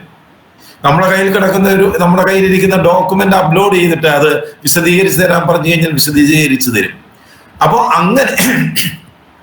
അങ്ങനെ നമ്മുടെ നിർദ്ദേശങ്ങൾ കൊടുക്കുക എന്നതാണ് ഇതിന്റെ ഏറ്റവും പ്രധാനം. അപ്പോൾ AI-യിൽ നിർദ്ദേശം കൊടുക്കുന്നതിന് നമ്മൾ പ്രോംപ്റ്റിംഗ് എന്നാ പറയുന്നത്. പ്രോംപ്റ്റ്, നിർദ്ദേശം കൊടുക്കുക. ആ പ്രോംപ്റ്റ് എഞ്ചിനീയറിംഗ് ഇന്നൊരു വലിയൊരു ശാഖയായി വളർന്നിരിക്കുകയാണ്. അപ്പൊ നമുക്ക് ആ പ്രോംപ്റ്റിംഗ്, നിർദ്ദേശങ്ങൾ കൊടുക്കാനായിട്ടുള്ള ഒരുപാട് സങ്കേതങ്ങളുണ്ട്, മാർഗങ്ങളുണ്ട്. അത് ആണ് നമ്മൾ അടുത്ത ഘട്ടത്തിൽ നമ്മൾ പഠിക്കുന്നത്. പിന്നെ നമ്മൾ ദൈനംദിനം നമ്മൾ ഉപയോഗിക്കുന്ന കുറെ ഡിജിറ്റൽ ടൂളുകളുണ്ട്. വാട്സാപ്പ്, ഫേസ്ബുക്ക്, യൂട്യൂബ്, ഇതിലൊക്കെ ഇത് ഉപയോഗിക്കുന്നവരുണ്ട്. യൂട്യൂബ് ചാനലുകളുള്ള ആൾക്കാരുണ്ട്, വാട്സാപ്പിൽ നോക്കുന്ന ആൾക്കാരുണ്ട്, വാട്സാപ്പിൽ നിരന്തരം കാര്യങ്ങൾ പോസ്റ്റ് ചെയ്യുന്ന ആൾക്കാരുണ്ട്. മെയിലില് നമുക്ക് AI ഉപയോഗിക്കാം. ഇമെയില്, വാട്സാപ്പ്, ഫേസ്ബുക്ക്, ഇൻസ്റ്റാഗ്രാം തുടങ്ങിയ സോഷ്യൽ മീഡിയകളിൽ, ജിമെയിൽ പോലുള്ള, മെയിൽ പോലുള്ള ടൂളുകളിൽ AI നമുക്ക് എങ്ങനെ അത് ഉപയോഗിക്കാം എന്നതിനെ കുറിച്ച് നമ്മൾ നോക്കുന്നുണ്ട്. അത് കഴിഞ്ഞിട്ട് പിന്നെ വരുന്നത് നമ്മൾ ഒരു യൂട്ടിലിറ്റി സൈഡിൽ ആണ്. അതായത് നമുക്ക് ലോഗോ ജനറേറ്റ് ചെയ്യാം, ബ്രോഷറുകൾ ജനറേറ്റ് ചെയ്യാം, പിന്നെ പേജുകൾ സെറ്റ് ചെയ്യാം, പോസ്റ്ററുകൾ ഉണ്ടാക്കാം. ഇങ്ങനെയൊക്കെയുള്ള കുറെ പ്രീ പ്രിന്റിംഗ് വർക്കുകൾക്ക് നമുക്ക് AI നമുക്ക് ഉപയോഗിക്കാൻ പറ്റും. നമ്മുടെ ആവശ്യത്തിനനുസരിച്ച് പറഞ്ഞു കഴിഞ്ഞാൽ ഇത് ചെയ്തു തരും. പിന്നെ വിദ്യാഭ്യാസ രംഗവുമായി നിൽക്കുന്ന ആൾക്കാർക്ക് പവർ പോയിന്റ് പ്രസന്റേഷൻ തയ്യാറാക്കണം. അതുപോലെ തന്നെ റിസർച്ച് നടത്തണം. വലിയ ഡേറ്റകൾ വിശകലനം ചെയ്യണം. അതിന് വേണ്ടിയിട്ടുള്ള കുറെ ടൂളുകളുണ്ട്. അത് നമ്മൾ പഠിക്കുന്നു. അതുപോലെ തന്നെ ഈ ക്രിയേറ്റീവ് വർക്ക് ചെയ്യുന്ന ആൾക്കാരുണ്ട്. കഥ, കവിത എഴുതുന്നവർ, നാടകം, സിനിമ, സ്ക്രിപ്റ്റ്, ഇങ്ങനെയൊക്കെയുള്ള കാര്യങ്ങൾ ചെയ്യുന്ന ആൾക്കാരുണ്ട്. അവിടെയും അതെല്ലാം അവരുടെ ക്രിയേറ്റിവിറ്റിയാണ്. അപ്പൊ ആ ക്രിയേറ്റിവിറ്റിയില് നമ്മളൊരു കവിത എഴുതി തരാൻ പറഞ്ഞു കഴിഞ്ഞാൽ AI കവിത എഴുതിത്തരും. കഥ എഴുതി തരാൻ പറഞ്ഞു കഴിഞ്ഞാൽ കഥ എഴുതിത്തരും. കൃത്യമായിട്ട് AI കൊണ്ട് അത്രയും കവിതയും എഴുതിപ്പിച്ചു കഴിഞ്ഞാൽ അത് മനുഷ്യന്റെ തന്നെ ക്രിയേറ്റിവിറ്റിയെ നശിപ്പിക്കുന്ന സാധനമാണ്. മാത്രമല്ല നമ്മുടെ ആരും ഇതുപോലെ AI കൊണ്ട് എഴുതുന്ന കഥയും കവിതയും അത്ര മേന്മയുള്ള ആവണമെന്നില്ല. അപ്പൊ കഥ എഴുതുന്ന ഒരാളിന് ചിലപ്പോൾ കഥാപാത്രങ്ങളെ സൃഷ്ടിക്കാൻ AI ഉപയോഗിക്കാം. കഥ എഴുതാൻ അതായത് നമ്മൾ പറയുന്നു, അത് എഴുതാൻ നമുക്ക് ചെയ്യാം. അതിലെ സ്പെല്ലിംഗ് മിസ്റ്റേക്കുകൾ മാറ്റാൻ, അല്ലെങ്കിൽ അതിനെ കുറച്ചുകൂടി കുറെ കൂടെ മെച്ചപ്പെടുത്താനൊക്കെ ഉള്ള രീതിയിൽ നമുക്ക് AI ടൂൾ എഴുതാം. AI ടൂള് നമുക്ക് ഉപയോഗിക്കാൻ പറ്റും. ഉദാഹരണത്തിന് നിങ്ങളുടെ ഒരു കഥ അല്ലെങ്കിൽ നോവൽ എഴുതുന്നു, അതിന്റെ ഒരു പ്രധാന കഥാപാത്രം വർക്ക് ചെയ്യുന്നത് ഒരു 5 സ്റ്റാർ ഹോട്ടൽ അല്ലെങ്കിൽ 7 സ്റ്റാർ ഹോട്ടലിലാണ്. ഈ 7 സ്റ്റാർ ഹോട്ടലിന്റെ പശ്ചാത്തലം അല്ലെങ്കിൽ അതിനകത്തുള്ള സംവിധാനങ്ങൾ എന്താണ് എന്ന് ആ കഥയിലോ നോവലിലോ നമ്മൾ എഴുതേണ്ടതായിട്ട് വരും, നമുക്കറിയില്ല. അപ്പൊ നമുക്ക് അതിന് AI-യുടെ സഹായം തോന്നാം. അപ്പൊ ഏത് സെക്ടറിൽ, ഏത് കാര്യത്തിൽ വർക്ക് ചെയ്യുന്ന ആൾക്കാരെ സംബന്ധിച്ചിടത്തോളം ഇത് പ്രയോജനകരമാണ്. അതുപോലെ തന്നെ നിയമപരമായ കാര്യങ്ങൾ നമുക്ക് AI-യോട് ചോദിക്കാം. ഇന്ത്യൻ നിയമത്തെ അധിഷ്ഠിതമാക്കി നമുക്ക് നിയമപരമായ ഉപദേശം തരും. അഡ്വക്കേറ്റന്മാർക്ക് പോലും ഇത് അവരുടെ ലീഗൽ ഡോക്യുമെന്റുകൾ ഡ്രാഫ്റ്റ് ചെയ്യാനൊക്കെ നമുക്ക് AI ഉപയോഗിക്കാം. അതിനുള്ള ടൂളുകളുണ്ട്. അത് തന്നെ പ്രോജക്റ്റുകൾ പ്രിപ്പയർ ചെയ്യാനുള്ള ടൂളുകളുണ്ട്. അങ്ങനെ മനുഷ്യൻ ബുദ്ധി ഉപയോഗിച്ച് എന്തൊക്കെ ചെയ്യുന്നു അതെല്ലാം AI ഉപയോഗിച്ച് നമുക്ക് ചെയ്യാം. ഇതൊക്കെയാണ് നമ്മളെ ഓരോ ഘട്ടം ഘട്ടമായി ഈ കോഴ്സിലൂടെ നമ്മൾ പഠിച്ച് എടുക്കുന്നത്. ഓക്കെ, നമുക്ക് ഞാൻ ശബ്ദത്തിന്റെ വലിയൊരു പ്രശ്നമുണ്ട്. അത് വല്ലാതെ അസ്വസ്ഥപ്പെടുത്തുകയൊക്കെ ചെയ്യുന്നുണ്ട്. അടുത്ത ക്ലാസ്സിൽ ശരിയായി വരുമെന്ന് ആണ് പ്രതീക്ഷ. ഇന്ന് നമുക്കൊരു ടൂൾ പരിചയപ്പെടാം. ഒരു ടൂൾ നമ്മുടെ ക്ലാസ് ആരംഭിക്കുന്നതാണ്. ഇന്നത്തെ ക്ലാസ്സിൽ നമുക്ക് ഒരു ടൂൾ പരിചയപ്പെടുത്തിക്കൊണ്ട് ഇന്നത്തെ ക്ലാസ് നമുക്ക് അവസാനിപ്പിക്കാം. ഞാൻ ഈ പറഞ്ഞ കാര്യങ്ങളുമായി ബന്ധപ്പെട്ട് ഈ കോഴ്സിനെ സംബന്ധിച്ച് എന്തെങ്കിലും സംശയം ഉണ്ടെങ്കിൽ നിങ്ങൾക്ക് ചോദിക്കാം. നമ്മുടെ കോഴ്സിനകത്തുള്ള കവർ ചെയ്യുന്ന കാര്യങ്ങളെ കുറിച്ചുള്ള ഒരു ഏകദേശമായ ഒരു വിവരണമാണ് ഞാൻ തന്നത്. അതുമായി ബന്ധപ്പെട്ട് എന്തെങ്കിലും ഇന്ന കാര്യങ്ങളൊക്കെ വരുമോ, അത് ഇതിനകത്ത് വരുമോ, നിങ്ങൾക്കത് നിങ്ങളുടെ പ്രവർത്തന മേഖലയെ സഹായിക്കാൻ കഴിയുന്ന കാര്യങ്ങളിൽ ഉണ്ടോ എന്ന ഉള്ള സംശയങ്ങളോ അല്ലെങ്കിൽ കാര്യങ്ങൾ എന്തെങ്കിലും ചോദിക്കണമെങ്കിൽ ഒന്ന് ചോദിക്കാം.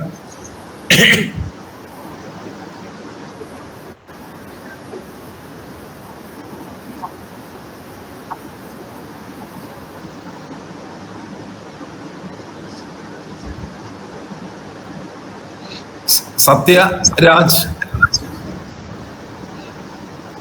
ഹലോ. പറയൂ. ഞാനിപ്പോ സാർ പറയട്ടെ, പഠിച്ചതിന് ചോദിക്കട്ടെ.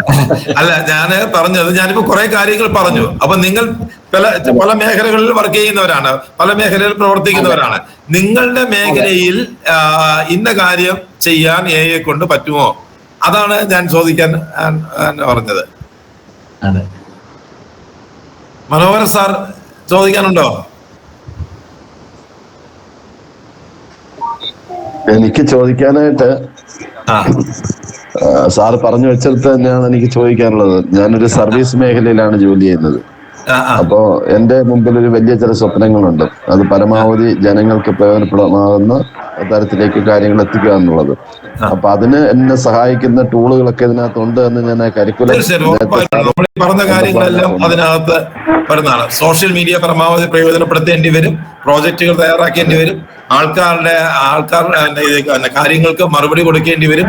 അങ്ങനെ നമ്മുടെ സമയം ലാഭിക്കാനും കൂടുതൽ കാര്യക്ഷമമാക്കാനും ഒക്കെ നമുക്ക് കഴിയുന്ന ഈ സാമൂഹ്യമായി സേവന സന്നദ്ധമായി പ്രവർത്തിക്കുന്നവർക്ക് ഇത് ഒരു വളരെ ശക്തമായ ടൂളാണ്. ഓക്കെ, ബിസിനസ്സുമായി ബന്ധപ്പെട്ട ആരെങ്കിലും ഉണ്ടോ? ബിസിനസ് ചെയ്യുന്ന ഒരാളെ മൈക്ക് ഓണാണ്. മർമ്മയോഗി മൈക്ക് ഓൺ. വൈദ്യരംഗത്ത് എങ്ങനെ പറ്റുമെന്നുള്ളതാണ്. വൈദ്യം എന്ന് പറയാൻ സാറ് ഒരു ആൾട്ടർനേറ്റീവ് മെഡിസിനിൽ വർക്ക് ചെയ്യുന്ന ഒരാളാണ് അല്ലേ? അതെ. അപ്പൊ ആ മേഖലയിൽ നിങ്ങൾ ആൾട്ടർനേറ്റീവ് മെഡിസിനിൽ വർക്ക് ചെയ്യുമ്പോൾ അതിനകത്ത് പല പ്രശ്നങ്ങളുണ്ട്, നിയമപ്രശ്നങ്ങളൊക്കെ ഉണ്ട്. പിന്നെ നിങ്ങൾ ഉപയോഗിക്കുന്ന കാര്യങ്ങളിലെ ശാസ്ത്രീയത വിശകലനം ചെയ്യാൻ വേണ്ടി നമുക്ക് ഇത് ഉപയോഗിക്കാം. ഇതെല്ലാം ഒരു ട്രഡീഷണലാണ്. തലമുറകൾ കൈമാറി വന്ന അറിവുകളാണ്. ആ അറിവുകൾ ഇന്നത്തെ കണ്ടുപിടുത്തങ്ങളുമായി ബന്ധപ്പെടുത്തി ശരിയാണോ എന്ന് പരിശോധിക്കാനൊക്കെ ഇത് സഹായിക്കാൻ പറ്റും. ഓക്കെ.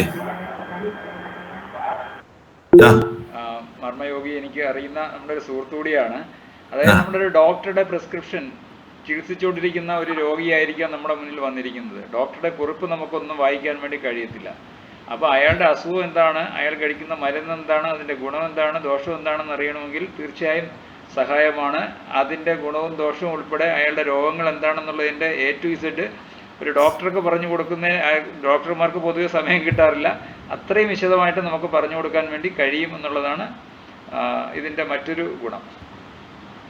അതല്ല മോഡേൺ മെഡിസിനുമായിട്ട് ബന്ധപ്പെട്ടതാണ്. അതെ, അല്ല ഞാൻ പറഞ്ഞ രോഗികളെ അവിടെ മിക്കവാറും ഇവരെടുക്കൊക്കെ വരുന്ന ആളുകൾ എല്ലാ പരീക്ഷണവും കഴിഞ്ഞു വരുന്നവരായിരിക്കും. ശരി, ഓക്കെ. ഇനി മറ്റേതെങ്കിലും ബിസിനസ്, എന്തെങ്കിലും പ്രോഡക്റ്റുകൾ ഇറക്കുന്ന ആൾക്കാരുണ്ടോ? പ്രൊഡക്ഷൻ നടത്തും സാറേ എന്ന് ചോദിച്ചോട്ടെ? സാറേ, എനിക്കൊരു പ്രോഡക്റ്റിന് അതിന്റെ സോഷ്യൽ മീഡിയയിൽ പരസ്യത്തിന് വേണ്ടി വീഡിയോ മേക്കിംഗ് അതുപോലെ വീഡിയോ എഡിറ്റിംഗ്, അതിന് നമുക്കിത് സഹായം ചെയ്യാൻ പറ്റുമോ? തീർച്ചയായിട്ടും. നിങ്ങൾക്ക് സോഷ്യൽ മീഡിയയില് നിങ്ങളുടെ പ്രോഡക്റ്റിനെ സംബന്ധിച്ചുള്ള പല പോസ്റ്ററുകൾ ചെയ്യാം, വീഡിയോ ചെയ്യാം, വോയിസ് കൊടുത്തുള്ള വീഡിയോകൾ ജനറേറ്റ് ചെയ്യാം. അത് നമുക്ക് ഇതിനകത്ത് സാധ്യമാണ്, വളരെ ലളിതമായി സാധ്യമാണ്. അതിന് നമുക്ക് വീഡിയോ എഡിറ്റിങ്ങോ അല്ലെങ്കിൽ ഇത്തരം കാര്യങ്ങളൊന്നും പഠിക്കണ്ട. ഇപ്പൊ നമ്മളൊരു ഫോട്ടോ എഡിറ്റ് ചെയ്യണമെങ്കിൽ മാസങ്ങൾ എടുത്ത് ഫോട്ടോഷോപ്പ് പഠിക്കണം. ആ മാസങ്ങൾ കൊണ്ട് പഠിക്കുന്ന ഫോട്ടോഷോപ്പ് കൊണ്ട് പഠിക്കുന്ന കാര്യങ്ങൾ നമുക്ക് ഏതാനും സെക്കൻഡുകളുണ്ടോ മിനിറ്റുകളുണ്ടോ നമുക്ക് ചെയ്യാൻ പറ്റും. നിർദ്ദേശം കൊടുത്താൽ മതി, ആ നിർദ്ദേശത്തിനനുസരിച്ച് അത് ചെയ്തു തരും. നമ്മൾ പറയുന്നത് പോലെ ജോലി ചെയ്തു തരും. സാറേ, എഞ്ചിനീയറിംഗ് മേഖലയിലുള്ള പഠിക്കുന്ന വർക്ക് ചെയ്യുന്ന ആൾക്കാർക്കൊക്കെ ഇതെങ്ങനെ പ്രയോജനപ്പെടുത്താം? എഞ്ചിനീയറിംഗ് ആണോ? സിവിൽ എഞ്ചിനീയറിംഗ് പഠിക്കുകയാണ്. ഇത്തരത്തിൽ അങ്ങനെയുള്ളവർക്കാണ് ഇത് ഏറ്റവും കൂടുതൽ ഇത് ഉപയോഗിക്കാൻ പറ്റുന്നത്.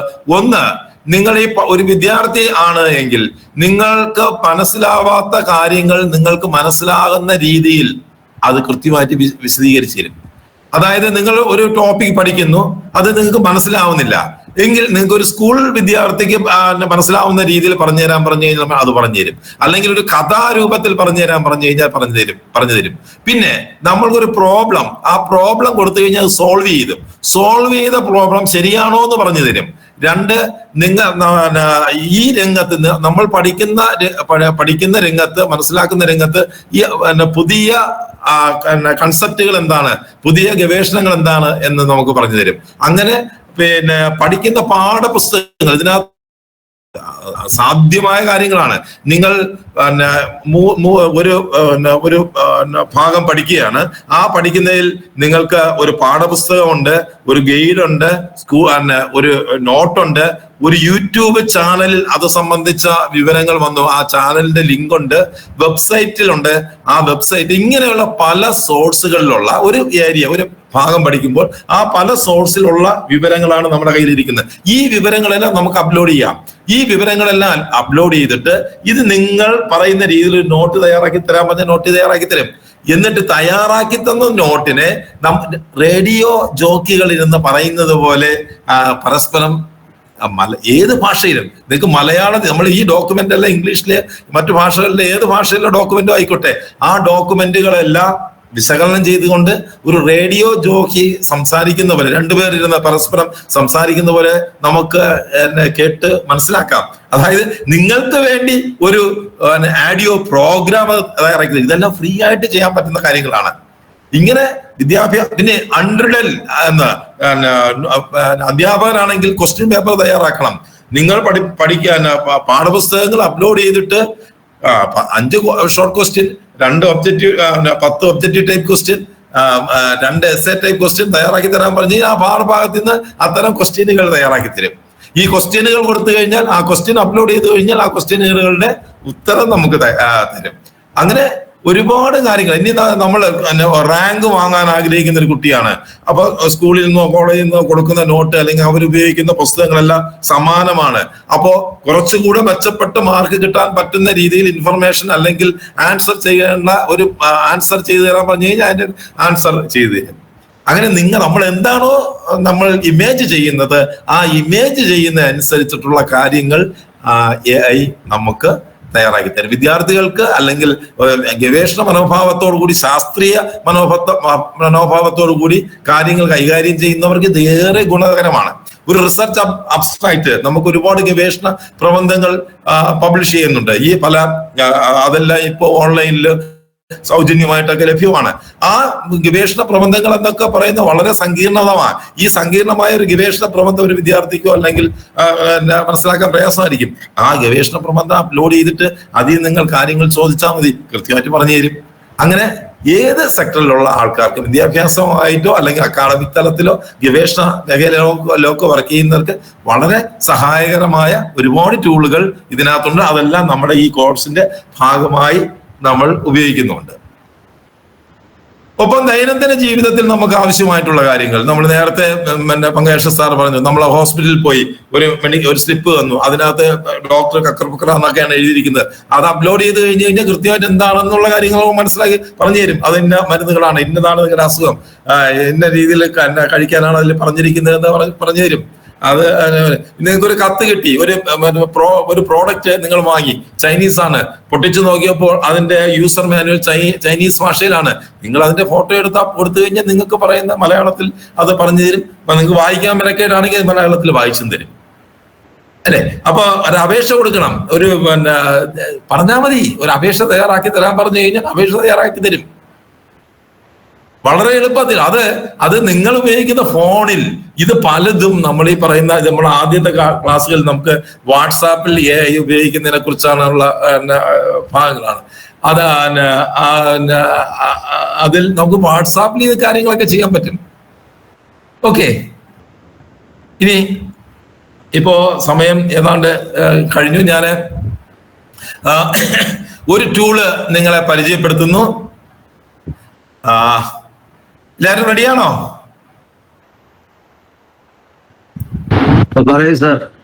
ഓക്കെ, തീർച്ചയായും റെഡിയാണ്.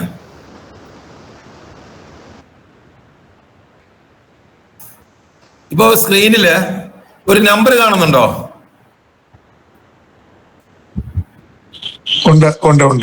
ഈ നമ്പർ ഒന്ന് എഴുതിയെടുക്കണം. ഇത് നമ്മൾ കഴിഞ്ഞ 5 ബാച്ചുകാർക്ക് കിട്ടാത്തൊരു നമ്പറാണ്. അവർക്കൊക്കെ വേറെ ഒരുപാട് നമ്പറുകളൊക്കെ കൊടുത്തിട്ടുണ്ട് വാട്സാപ്പ്.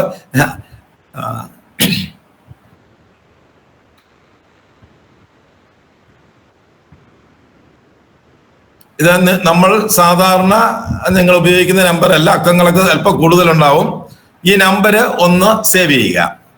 സേവ് ചെയ്തിട്ട് പെർപ്ലസിറ്റി, ചിലപ്പോൾ സേവ് ചെയ്യുമ്പോൾ പെർപ്ലസിറ്റി കിട്ടിയില്ല എങ്കിൽ നിങ്ങൾ നിങ്ങളുടെ തന്നെ ചാറ്റ് ബോട്ട് ഉണ്ടല്ലോ, നമ്മുടെ ടൈപ്പ് ചെയ്ത് കൊടുക്കുന്ന ഭാഗം, മെസ്സേജൊക്കെ അയക്കുന്ന ഭാഗത്ത് ഈ താഴെ കാണുന്ന രീതിയിൽ, അതായത് നമ്പർ സേവ് ചെയ്യുമ്പോൾ നിങ്ങൾക്ക് പെർപ്ലസിറ്റി കിട്ടിയില്ല എങ്കിൽ ഈ രീതി ഒന്ന് നോക്കുക.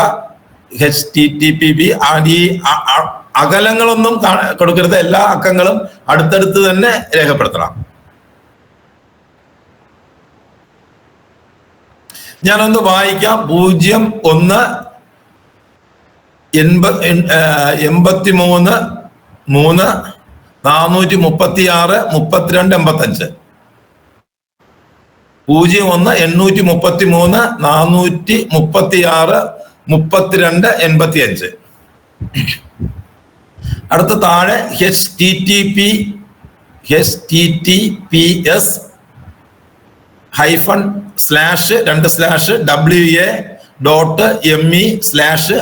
/WA.ME/+മാർക്ക്. പ്ലസ് മാർക്ക് നമ്മുടെ മൊബൈലിലുണ്ട്.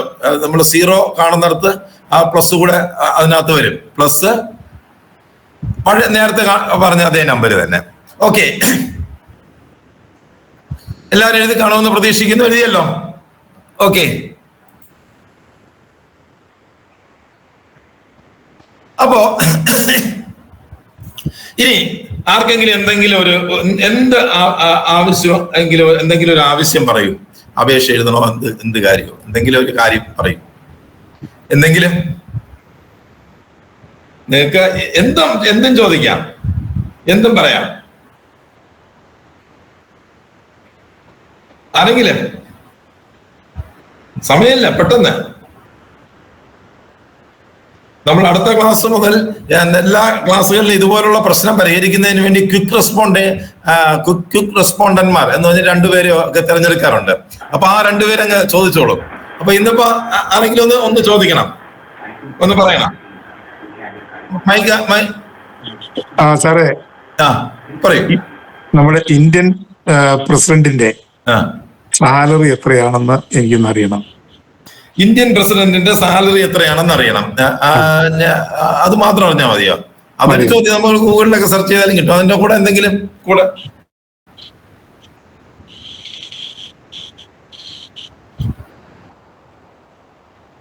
അതെ അത് നമുക്കൊന്ന് ഈ പെർപ്ലസിറ്റി ഞാൻ ഈ പറയുന്ന നമ്പര് പെർപ്ലസിറ്റി എന്നുള്ള പേരിലായിരിക്കും വരുന്നത്.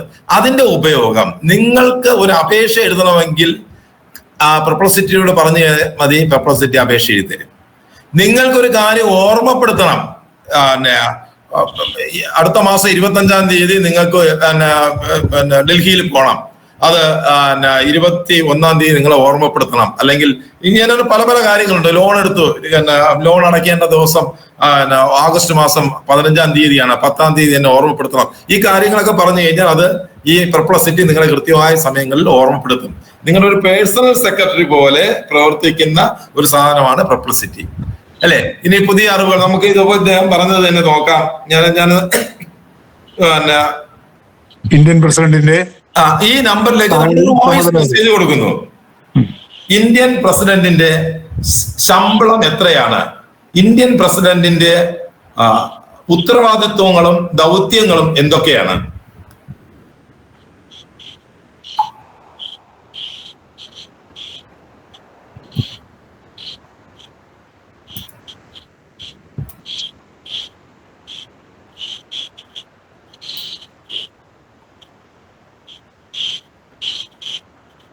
പെർപ്ലസിറ്റിയോട് നമ്മൾ ചോദിച്ചു. പെർപ്ലസിറ്റി അത് തയ്യാറാക്കിക്കൊണ്ടിരിക്കുകയാണ്. അതാ വന്നു. ഇന്ത്യൻ നിങ്ങൾക്ക് ഇവിടെ കാണാമല്ലോ, ഞാൻ വന്നു. ഇന്ത്യൻ പ്രസിഡന്റ് പ്രതിമാസ ശമ്പളം 5 ലക്ഷം രൂപയാണ്. കൂടാതെ നിരവധി അലവൻസുകളും സൗജന്യ മാസ സ്ഥലവും ലഭിക്കും. പ്രധാന ഉത്തരവാദിത്തങ്ങൾ: സൈന്യത്തിന്റെ പരമാധികാരി, സുപ്രീം കോടതി, ഹൈക്കോടതി ജഡ്ജിമാരുടെ നിയമനം, പാർലമെന്റ് സമ്മേളനം വിളിക്കൽ, ബില്ലുകൾ ഒപ്പിടിക്കൽ, അടിയന്തരാവസ്ഥ പ്രഖ്യാപിക്കൽ, പ്രധാനമന്ത്രി, ഗവർണർ തുടങ്ങിയവരുടെ നിയമനം എന്നിവയാണ്. ഇതിന് പുറമെ വേറെ എന്തെങ്കിലും എന്നും ചോദിച്ചേക്കുന്നു. Okay, തൃപ്തികരമായോ sir? അപ്പൊ ഇതുപോലെ ഉള്ള എന്ത് കാര്യം അറിയണമെങ്കിലും നമ്മൾ നിങ്ങളുടെ മൊബൈൽ ഫോണിലെ വാട്സാപ്പിൽ ഈ നമ്പറിനോട് ചോദിച്ചാൽ മതി. എഴുതിയും കൊടുക്കണ്ട, ചോദിച്ചാൽ മതി.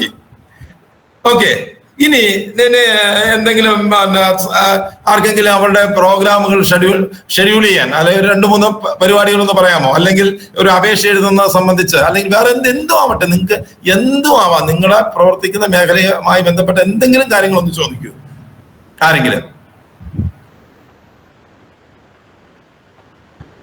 ഇന്നിപ്പോ ഈ ക്ലാസ് കഴിഞ്ഞിട്ട് നിങ്ങൾക്ക് എല്ലാവരും ഈ സാധനം ഉപയോഗിച്ച് ഒന്ന് പരീക്ഷിച്ച് നോക്കാവുന്നതേ ഉള്ളൂ.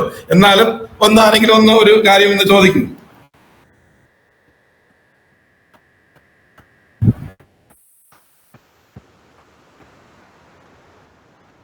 എന്നാലും ഒരാള് എന്തെങ്കിലും ഒരു കാര്യം കൂടെ ഒന്ന് നോക്കണമല്ലോ. നമ്മുടെ പെർപ്ലസിറ്റി എങ്ങനെ പ്രവർത്തിക്കുന്നു എന്ന് അറിയണ്ടേ?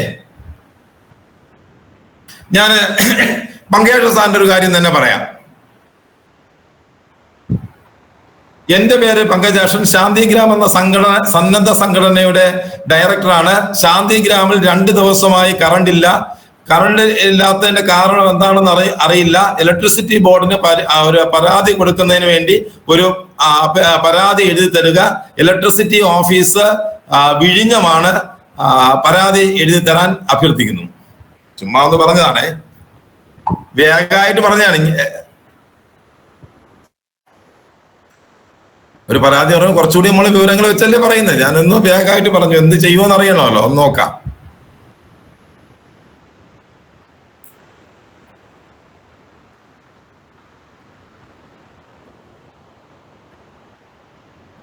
പരാതി എഴുതിക്കൊണ്ടിരിക്കുന്ന വലിയ പറഞ്ഞ കാര്യങ്ങൾ മനസ്സിലായില്ലെന്ന് തോന്നുന്നു.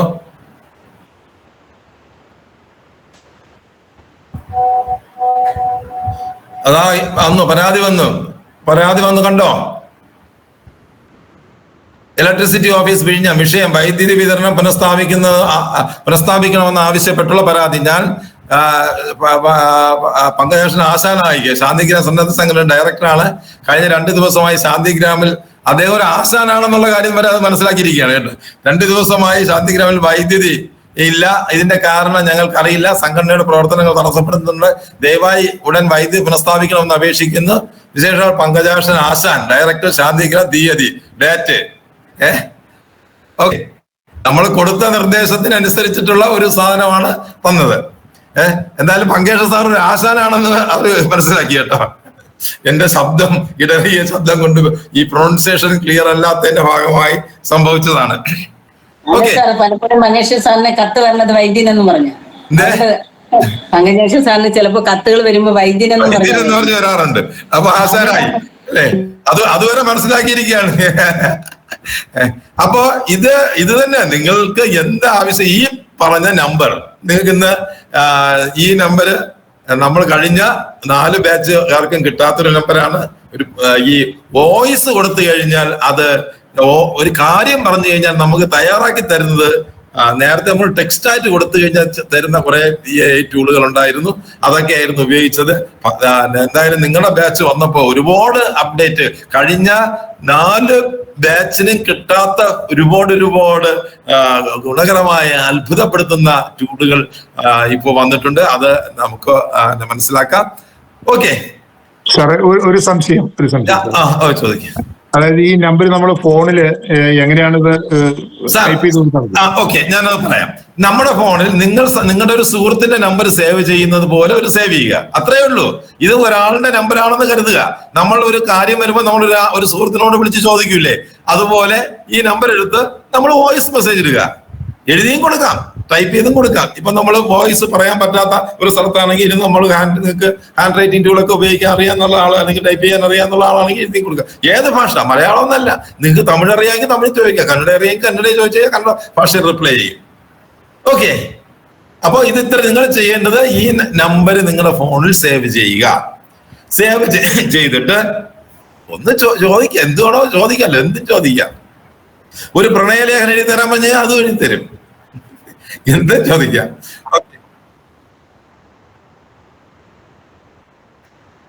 അത് വേണോ സാറേ? ഓക്കെ, അത് നമുക്ക് എന്തായാലും കാലം വേണ്ട സാറേ, പ്രണയം. ഓക്കെ സാർ, ഈ നമ്പറിൽ വാട്സാപ്പ് ആയിട്ട് വരുമോ? അത് ഞാൻ അതിനെ കുറിച്ച് ഒന്നുകൂടെ പറയാം. ഞാൻ ഈ തന്നത് ഒരു വാട്സാപ്പ് നമ്പറാണ്. അതായത് നിങ്ങൾ ഈ പെർപ്ലക്സിറ്റി എന്ന് പറയുന്നത് നിങ്ങളുടെ ഒരു പേഴ്സണൽ സെക്രട്ടറി ആയിട്ട് കരുതുക. നിങ്ങൾ പറയുന്ന ജോലികൾ ചെയ്തു തരുന്ന പേഴ്സണൽ സെക്രട്ടറി, നിങ്ങളെ കാര്യങ്ങൾ ഓർമ്മപ്പെടുത്തുന്ന ഒരു പേഴ്സണൽ സെക്രട്ടറി.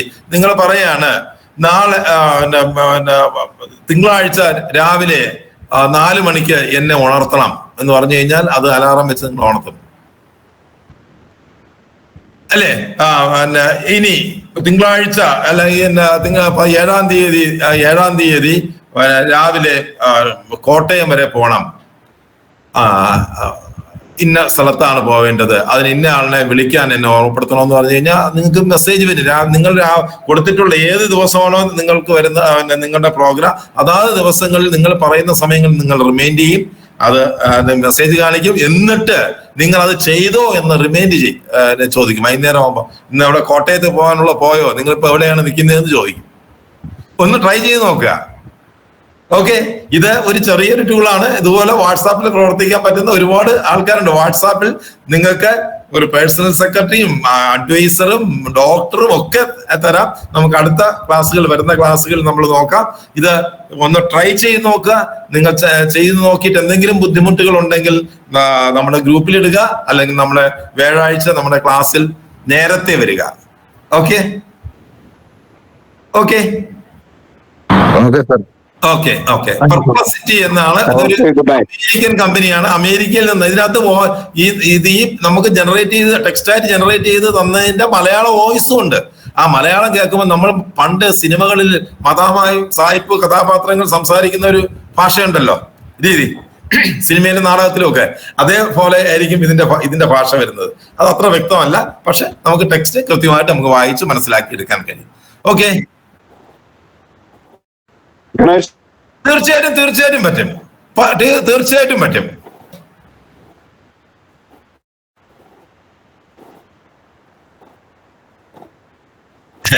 നമുക്കൊരു ടൂർ പോകുന്ന ഒരു കാര്യം കൂടി ചോദിച്ചൂടെ? തീർച്ചയായിട്ടും ചോദിക്കാം. എവിടെയാണ് സാറിന് ടൂർ പോവേണ്ടത് പറയൂ. എനിക്കൊന്ന് ബോംബെയില്. ബോംബെയിലാ? അല്ല, ഡൽഹിയിൽ. ഡൽഹിയിലും ബോംബെ ചുമ്മാ ഇരിക്കല്ലേ, വേണമെങ്കിൽ ന്യൂയോർക്കിലും പോവാം. ശരി, ന്യൂയോർക്കിൽ പോണ്ട, ഡൽഹിയിലും ബോംബെയിലും ഒരു 5 ദിവസത്തെ ടൂർ പോകാൻ ആഗ്രഹിക്കുന്നു. അപ്പൊ ഏതൊക്കെ സ്ഥലങ്ങൾ സന്ദർശിക്കാമെന്നുള്ളതിനെ സംബന്ധിച്ചൊന്ന് ചോദിക്കാം. അത് ചോദിക്കാം അല്ലേ? അത് അങ്ങനെ ചോദിക്കാം. പ്രത്യേകിച്ച് സജീവ് പഞ്ചകൈലാസി സാറൊക്കെ ഉണ്ട്. അദ്ദേഹം ഇപ്പോഴും പഞ്ചാബിലൂടെയൊക്കെ നിൽക്കുകയാണ്.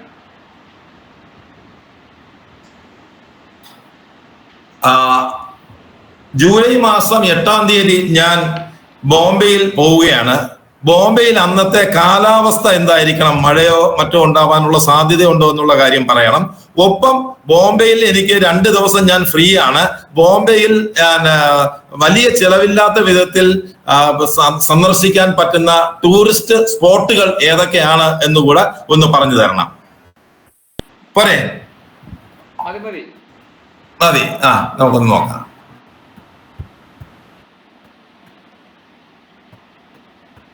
മഴയുണ്ടോ എന്നൊക്കെ നമ്മൾ ചോദിച്ചിരിക്കുകയാണ്. എങ്ങനെ അത് ഉത്തരം തരുമെന്ന് അറിയില്ല. നമുക്ക് നോക്കാം. ബോംബെ വരെ പോകുന്നതുകൊണ്ടായിരിക്കും ഇത്രയും സമയം എടുക്കുന്നത്.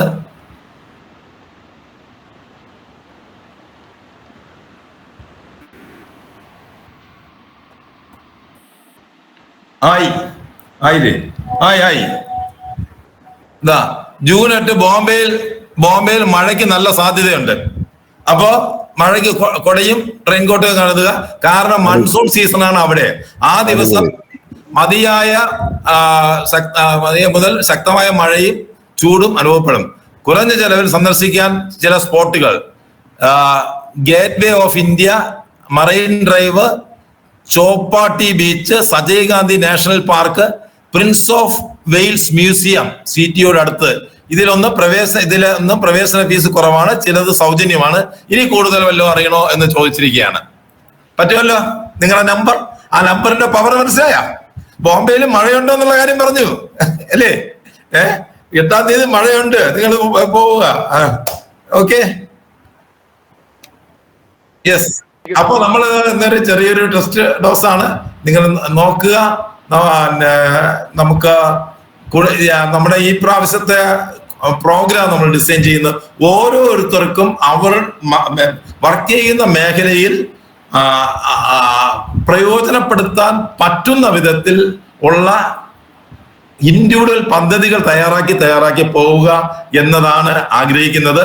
അപ്പൊ ആ രീതിയിൽ ഉള്ള ഒരു ട്രെയിനിങ്ങിനാണ് ഈ നമ്മൾ 5-ാമത്തെ ബാച്ചിനെ കുറിച്ചുള്ള മനസ്സിലുള്ള ഒരു പദ്ധതി. Okay, thank you. തുടക്കത്തിൽ ശബ്ദത്തിന്റെ ഒരു പ്രശ്നം ഉണ്ടായിരുന്നു. അപ്പൊ ശബ്ദം വീണ്ടും ഞാൻ അറിയാതെ തന്നെ അത് ശബ്ദം ശരിയായി. കുറച്ച് കഴിയുമ്പോ നീ ഒട്ടും ശബ്ദം കാണില്ല. ശരി, ഓക്കെ. അപ്പോ സജി സാറിന് പ്രത്യേക നന്ദി. ഇന്നത്തെ ക്ലാസ്സിനെ ഒന്ന് കൺക്ലൂഡ് ചെയ്തുകൊണ്ട് ആർക്ക് വേണമെങ്കിലും ഒരു കൺക്ലൂഷൻ എന്ന് വെച്ചാൽ ഒരു സമ്മറിയും അതോടൊപ്പം തന്നെ നന്ദിയും രേഖപ്പെടുത്താം. ആർക്ക് വേണമെങ്കിലും. എല്ലാ ദിവസവും ഇത് ഉണ്ടാവും. ആരാണ് വോളണ്ടിയർ ചെയ്യുന്നത്? സ്വാഗതം.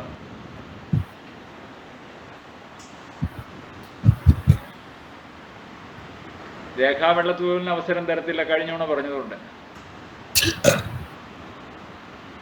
യെസ്, സജീവ് സാറുണ്ടോ? സജീവ് പഞ്ചകൈലാസി സാറുണ്ടല്ലോ. അല്ലെങ്കിൽ മർമ്മയോഗി ജലീൽ മാഷേ.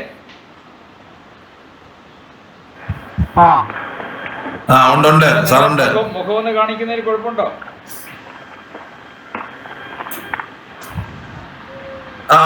വന്നു.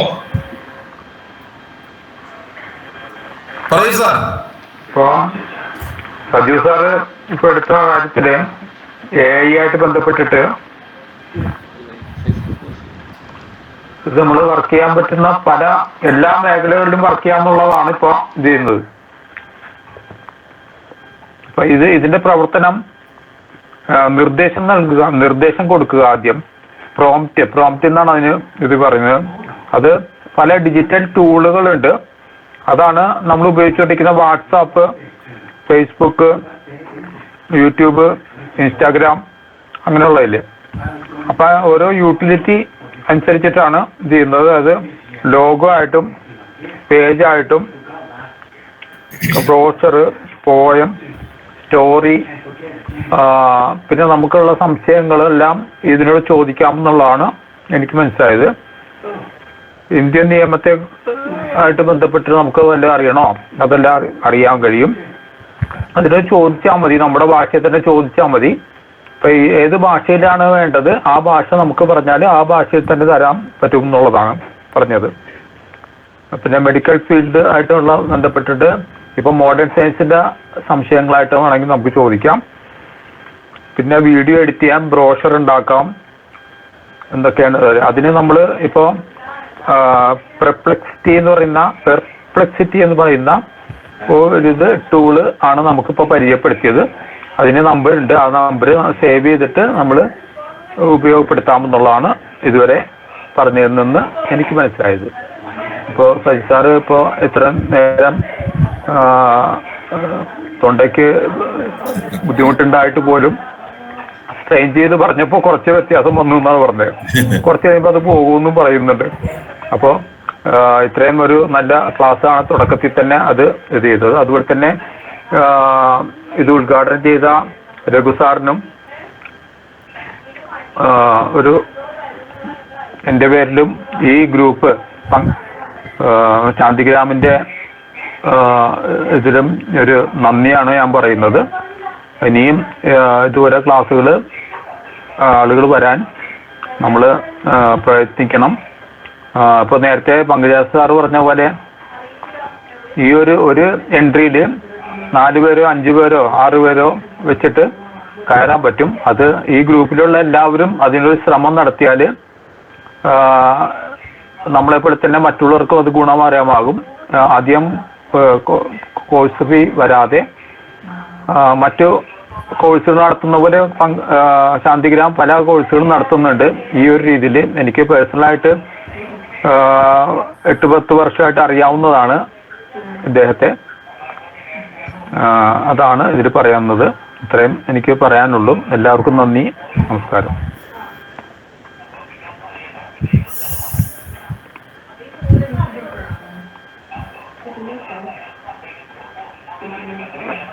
എന്ന് പ്രതീക്ഷിക്കുന്നു. നമ്മളെ ഈ ശാന്തമ്മ സൂചിപ്പിച്ചതുപോലെ എല്ലാവരുടെ ഒരു അഭ്യർത്ഥന, പരമാവധി നിങ്ങളെ സുഹൃത്തുക്കൾക്ക് ഈ കോഴ്സിൻ്റെ ഡീറ്റെയിൽസ് ഒന്ന് കൊടുക്കണം.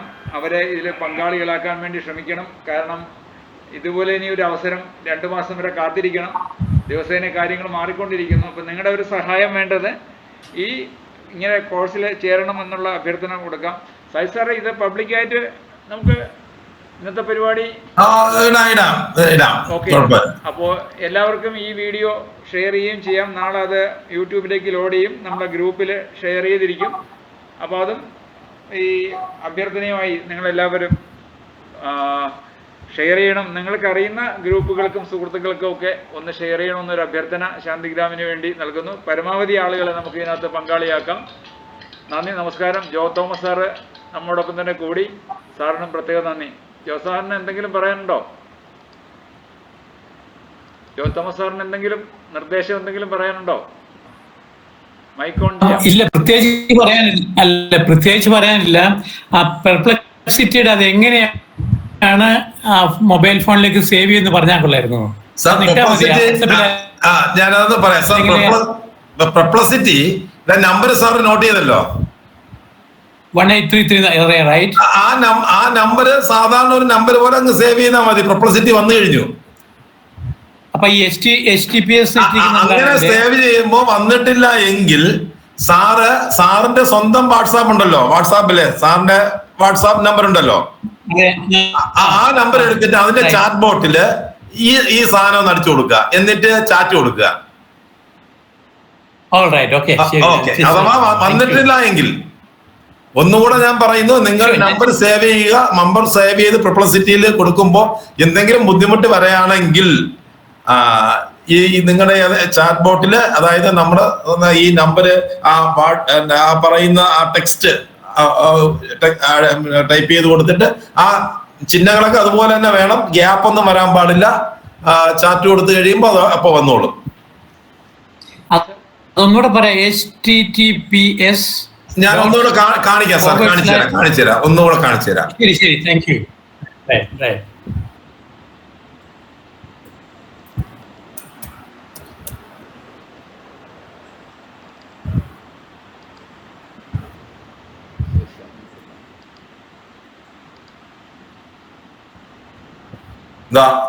ഈ കാണുന്ന തന്നെ.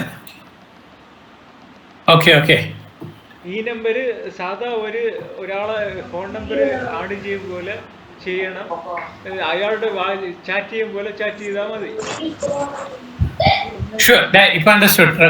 മനസ്സിലായി. അതാ ഇത് കിട്ടിയില്ലെങ്കിൽ മാത്രമാണ് ഇത് ഉപയോഗിക്കേണ്ടത്. താഴെ ഇതിൽ നമ്മൾ സേവ് ചെയ്യുമ്പോൾ കിട്ടിയില്ലെങ്കിൽ ഈ രീതിയിൽ ചാറ്റ് ബോട്ടിൽ ഇങ്ങനെ ടൈപ്പ് ചെയ്തിട്ട്, അതായത് ശരി, ഓക്കെ സാർ.